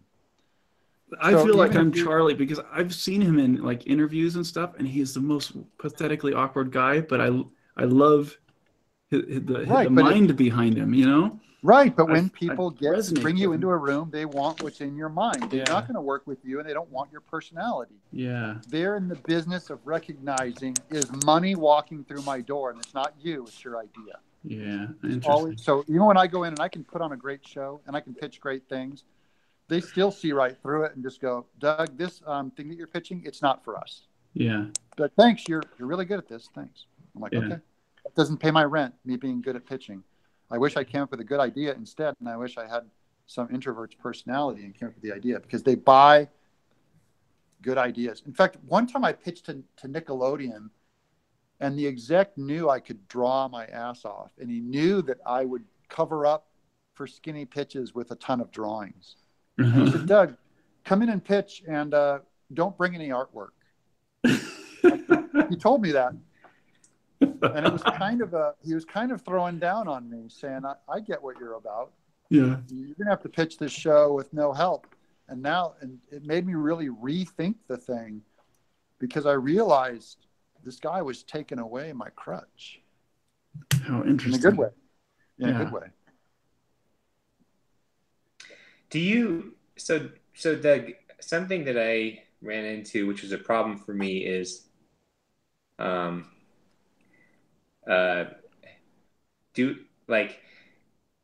again, I'm thinking that maybe this model of doing a bunch of different properties might not work for me, but I wonder, like, I think for me, I think what's hard is that if I create an idea and measure it on pitchability, like, it won't happen. But I feel like your ideas specifically are like so mainstream almost all the time, and it feels like your way of creating somehow is just very pitchable ideas. I don't think you're necessarily backing away from ideas that don't look pitchable, and yet I think you have a just big, a big slew of pitchable ideas for in the background. And I think for me, I don't know. The pitch for Creature Tech, there's no reason why that thing should have gone. So I wrote a script for Creature Tech just because I just wanted to write the story, right? Because I believed in it and I love the characters. It's about a guy with a creature attached to his chest. It's about an atheist scientist who has a creature attached to his chest trying to bring him back to Jesus of his youth. That is an unpitchable idea. But when the book was done, and it has a giant 7-foot-tall mantis named Blue that rides a motorcycle with rednecks, and a giant flying space eel that's a mile long, and you know what I mean. And the female lead is a girl with a gimpy eye, a gimpy hand, and a wall eye. I mean, it's like box office poison. And then as soon as the book was done, everybody got it. One of the weirdest things I ever made, and everyone liked it. So on one hand, it seems Hollywood, but I wrote that script and no one would even read it. And when I made the graphic novel of it, everyone wanted to read it. I can't explain why. It just doesn't make sense. And it got purchased by Fox New Regency for probably about $500,000. None of it makes sense. So it's hard to reverse engineer general statements about creature tech, because obviously if I could do it, if I knew what I was doing, I'd do it every single time. And I've tried doing that on every book. I'm just gonna do what I did on creature tech, and it never has the same results. So go figure.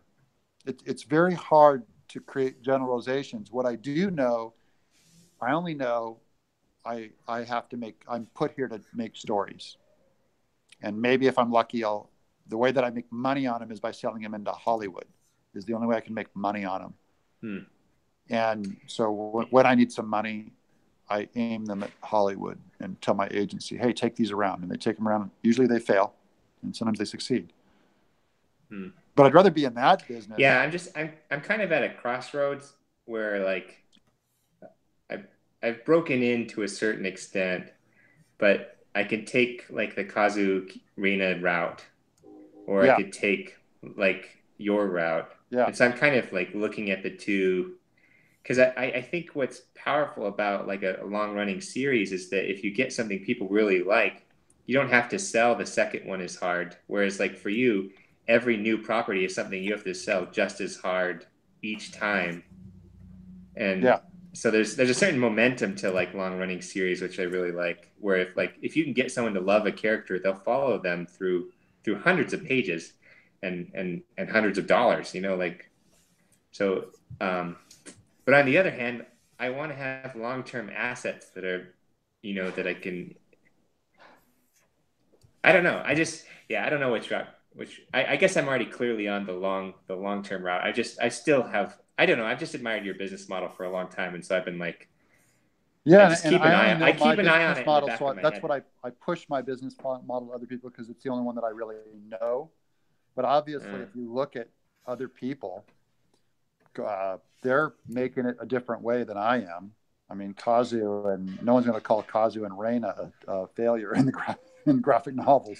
Well, plus they have like a really, and maybe it's just personality, but they are willing to spend 6 months just selling it, like just going and traveling and meeting and signing. Yeah.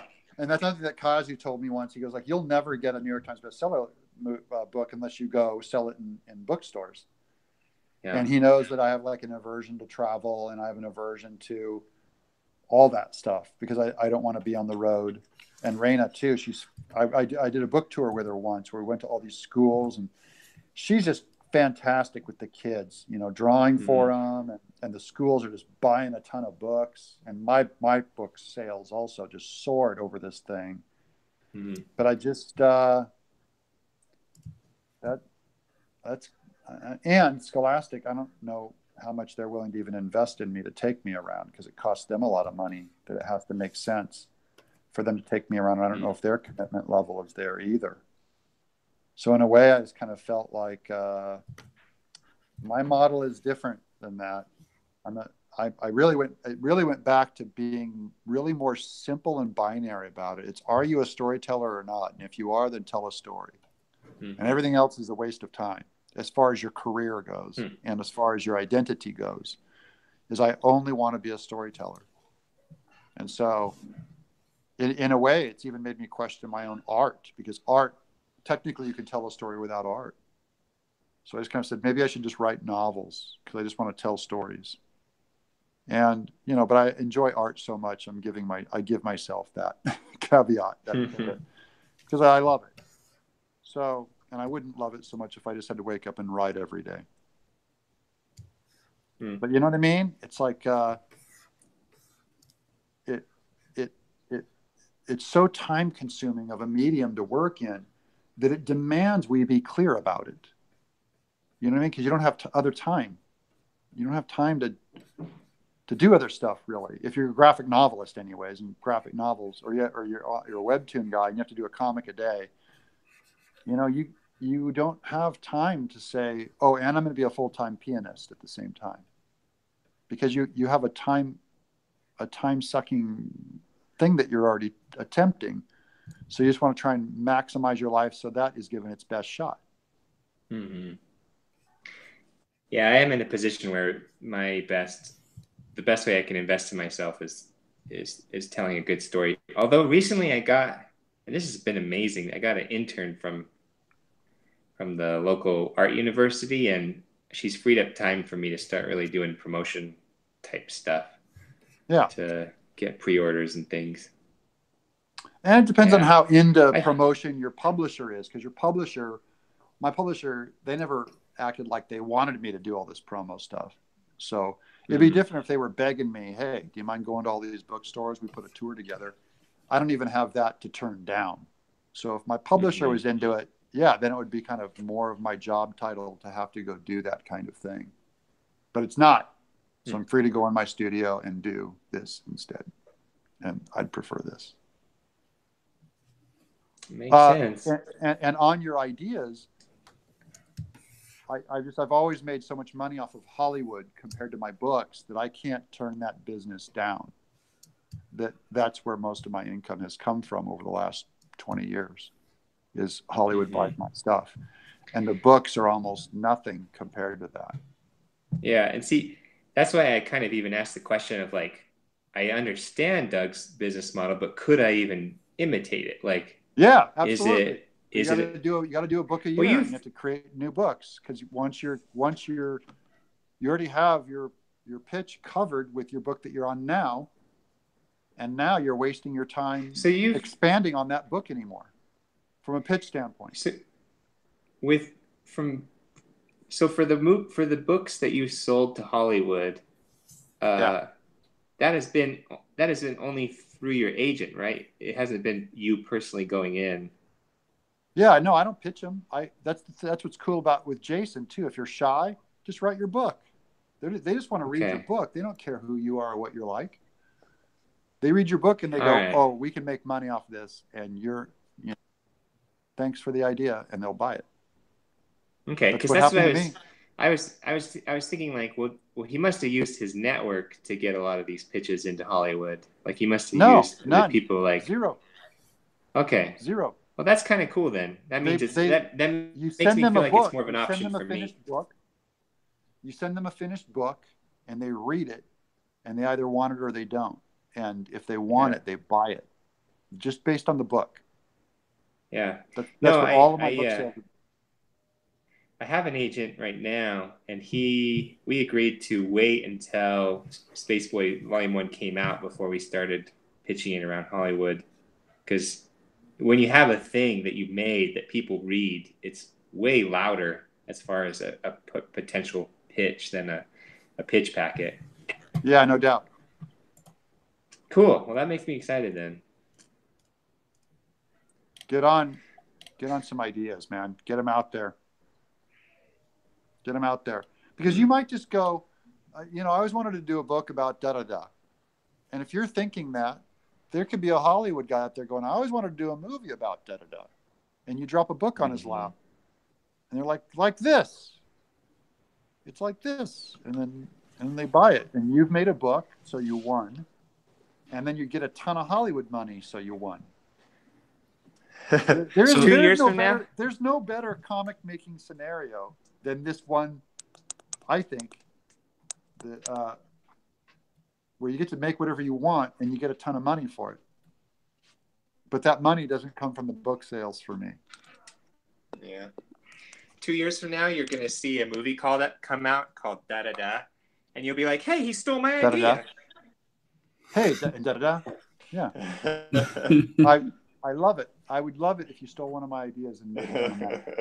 I'd still take that as a profound compliment. A couple questions in the comments. So, if would a comic be a good way for a screenwriter to pitch an idea to Hollywood? If the screenwriter That's a different question, because I think comics a great way to pitch it, but if you don't have the comic skills and you have a script you're really passionate about, I don't know, it might make it a lot harder for you, because cartooning isn't like, you can't just translate it. It's like a... Yeah, and most of the Hollywood writers, I'll tell you how this goes, because they always want to say, hey, I have a script and I need a graphic novelist, and will you draw it? And I go, give me $100,000. And well, what do you mean? They're like, it's going to be like a year's salary, and you're not going to split the rights with me. They go, of course I'm not going to split the rights with you. So they won't split the rights with you. They basically want you to do it for free or something stupid. So, and most screenwriters I know, if you can't sell the screenwriting, the screenplay, it's because you're poor. So you can't afford what a comic book artist costs. So your plan is to get something for free. So once again, you need to go back. And I always believe that scripts really should sell themselves. If they're any good, you don't need a graphic novel to really pull them off. It might be different for a particularly visual script that, like in my case, Creature Tech, you need to be able to see a mile-long space eel to understand what I mean by a mile-long space eel and just see how absurd it is. It just wouldn't read the same in a script. But most people, when I look at their script, is like, oh, okay, this is film noir. Okay. You don't need a graphic novel of this to make this movie. Yeah. Well, a couple other questions. Do all of you work full-time on your intellectual property and have enough income from it? Or do you have day jobs? And all of us work on our intellectual property. So yeah. So that's that answer. And I don't have a day job. This is my job. This is all our jobs. And then let's see, can we post links to our intellectual properties? I will once it's all done. And then also, can you make enough money full-time on Webtoons? And the answer is yes. Really? If you're featured from Webtoons. I lived off of Webtoons pretty much for 2.5 years. Steven's living off of it. Right, Steven? And yeah, it's a living wage. It's pretty amazing. That's good. Yeah. Man, what's wrong with that? That's the life, man.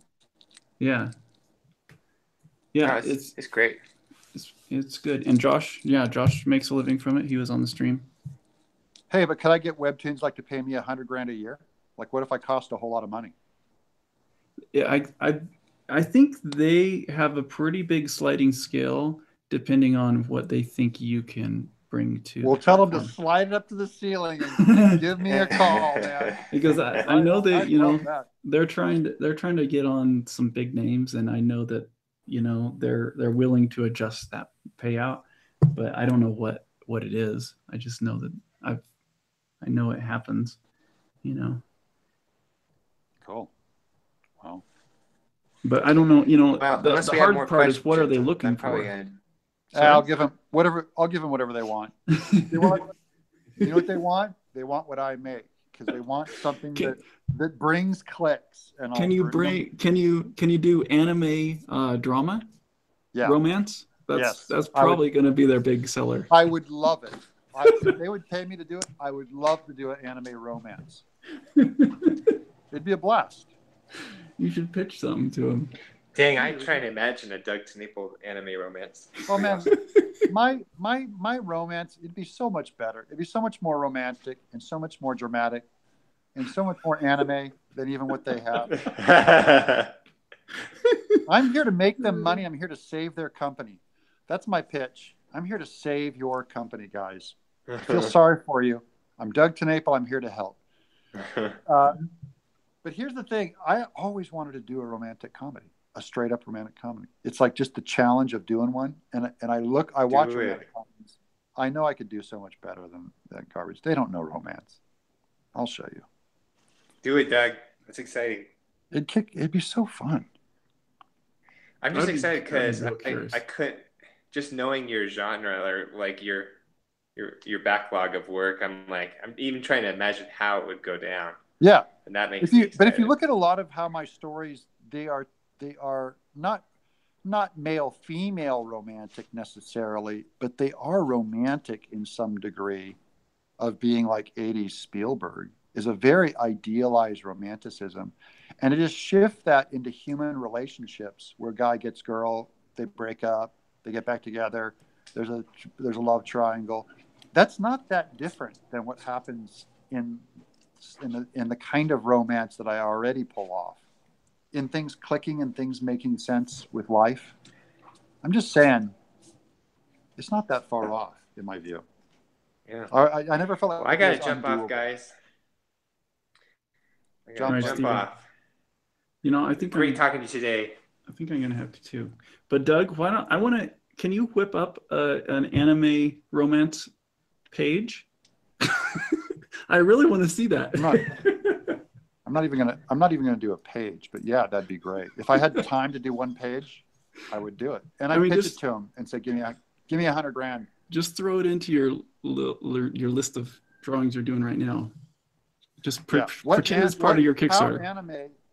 Anime can mean anything. How anime do you want? Like, are we talking Akira anime style? How about this? Or do you want like the really soft, big-eyed, awkward? Something that looks totally like anime. Okay. I've done drawings yeah, like but that it also before. has to look Doug. Well, it's going to naturally look like Doug, yeah. It's I just want to see it. Like me, because if it's anime, if I do anime right, it won't look like me. If I PayPal you $100, would you just add that to your commissions of doing a page? I know $100 isn't worth your page rate. Not enough. It's not even worth. I don't even get out of bed for $100. You can't afford me. You can't afford just the pencil sketch version of a page. Pencil sketch. No, never mind. I've seen that. I'll think what if about we like it. made what if we made like a GoFundMe? Let's do a GoFundMe. And all the people on the chat, like if everyone donated $10 for a Doug TenNapel anime page. $10, raise $1,000, and I'll do one. And I'll pitch it. How's that? What if we launch a Kickstarter? What if we do a group Kickstarter? Because I know you can join and have multiple, people collaborators in the campaign, and it'll just be like for a week, for like however much you need for like 6 pages or something to do a pitch. Yeah. It's called Force Doug to do a romance. Yeah, exactly. That's the title of it. Force Doug to do a romance. Sorry, anime style. I just want to see it so bad. But I won't force you to do it. I might surprise you one day. Don't get me wrong. I'm interested. I just don't have time. It's like I can't. I totally get it. You know what I mean? I'd be saying no, I can't do it. No. Don't even. That's what I told you. I said no. I said no. If you pay me $1,000, then I'll think about it. Yeah, I'll do it. I really do think the marketing slogan "Force Doug TenNapel to make anime" would totally go viral. It would. It would be huge. I'm telling you. And the front image would be me with my big old scowl. Yeah, like, no, me just like total grouchy. I think I'll never do it. You could get a lot of money for that, Doug. I know. You could make total it grouchy. angry old man just sitting in my studio. To do a romance. Yeah, and there should be a little brackets in parentheses saying a romance with no aliens, insects, time travel, lasers, no crutches, no Doug TenNapel crutches. Yep. Just to make sure it has to be like truly obeys the laws of physics. Would be like the meanest thing you could do. Like where I can't pull out any of my old crutches. It has to be like a straight up real life girl in a dress carrying her books to and from school with a guy in a football uniform. Hey, what are you doing Tuesday night? How about this, Doug? How come you didn't call me on Tuesday when you promised you'd call me?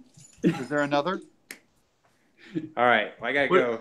I would be willing to color this, Doug, if we could raise. Okay, see you, Steven. All right, bye, guys. This has to happen. Talk to you later. Bye. We got to keep going with this, Jason. We got to. How can we make the most obscene money off of this? I would be willing to color it. Like, I mean, if we wanted to go in together and do a Kickstarter for something simple that we could both knock out. Like a poster. What about a poster? The poster's not. I mean, I guess I could color. Like it's just a colored poster. You roll it up. You roll it up, and you mail it out to them.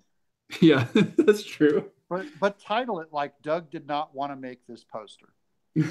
But see, I always gauge everything by if I would want one, and I definitely don't want a poster that I would do because I don't collect posters. I just don't do posters, and so for me, if it's like furry. What about a furry poster? Well, definitely, you got me at furry. Furries. That is the worst. Well, we'll keep talking about it. Yeah. Because I'd like to force you somehow to do like an 8-pager, and I'd be willing to color it if we could raise money that makes us both satisfied, maybe we could get some of these other guys involved in it. Like that's what I'm thinking. Like, do a straight up American called the American Manga. Yeah, and it's all these American artists. We'll allow Kazu to throw in, even though he's Asian. We'll go. We know. We'll let you in the club. He'll be like, hey, why'd you ask me? Is it because I'm Asian? Yeah. It's like a total stereotype where all these, we could. I'm just thinking like all the guys that would love to try manga, right? I always wanted to try it. So think of all the guys that would want to try manga. Ethan Nicole, Kazu would dig it. Jake Parker, all the guys, Daniel, all the guys in the podcast. So you're going to do this is straight up dead dog serious manga. Has to be a soap opera. Has to have no magic. Yeah. And it has to be like like a straight up romance. So it's not comedy where you can screw around and you know what I mean? Like you have to really deeply experience and tell us what high school love is like. Come on. It would be huge. That'd be great. It'd be huge. Oh man. It'd be a car wreck. Just a total car. Ethan Nicole. I think people would want to see that. I think so too. Because they're fans of manga. And everyone knows the genre. They know that the soap opera stuff is what sells. And we're going to say, like, we're doing American soap opera. We're now doing it. Kickstarted. Featuring, I'll call Mike Mignola and go, dump your style. Dump that Hellboy style. You're going to do manga. Like for a soap opera. Wouldn't that be great? Come on. Wouldn't you buy it if it was Mike Mignola? Just find the guys that like just to see what it would look like. I think we could get Scotty Young. I'd get Ryan Otley. It'd be great. American Manga. And we'll all be going like, we love manga soap operas. We always wanted to be like Mike Mignola. We always wanted to do this. And Alan Moore writes one. He's like, no sex, no witchcraft. It's going to be two kids in love. It's about love, young love. Talking about what TV shows and how much texting they're going to do. It's going to be great. Alan Moore. Jeff Darrow. He'd be like, I always felt like I did too much detail and too much bloodbath. I just want to do a Japanese high school romance. Yeah, okay, that. Done? Right. Sounds good. I'm almost done, man. Let's pitch it to everybody next live stream and see who we can wrangle in. Yeah, get them all. With the group. I'm in. All right. Well, I think I'm going to end this thing too. Yeah, be done with it. I got to go. I'm hungry. I'm hungry too now. Yeah, this has been a long one. It's been good though. How long was it? How long have I been painting? Where is the time? I don't know. Let me look. Let me try to find it. How do I do it? How do I find it? I closed all my windows, so now I don't see anything. Give me a second. You broke everything. Go YouTube. Let me turn off my live stream too. I mean, turn off my, whatchamacall that thing. 26 people watching. Hey, that's cool. 26 people? Yeah. That's more people than watch any of the live stream stuff I do. Wait, tell them all real quick. Don't forget. Go visit Doug TenNapel's Facebook page. Oh yeah, Doug TenNapel has a YouTube channel. Have you guys seen it? Have you guys? The YouTube. Look up YouTube and Doug TenNapel, and I have tutorials on there. And has tutorials. I just want some subscribers because I feel terrible about myself. I only have 700. I got 750 now. It's getting up there. Wow, that's getting good. But Jason's got like 15,000. Oh, so between the two of us, he can tease me going like, who has 15,000 YouTube subscribers? I just need like a couple more. Okay, I'm going to go. All right. I don't know how long we've been doing it. I think it's been like, what, 3 hours? Yeah, 3 maybe. All right. See you, Doug. All day. All right. See you, brother. God Thanks, bless you. man. You too. Bye.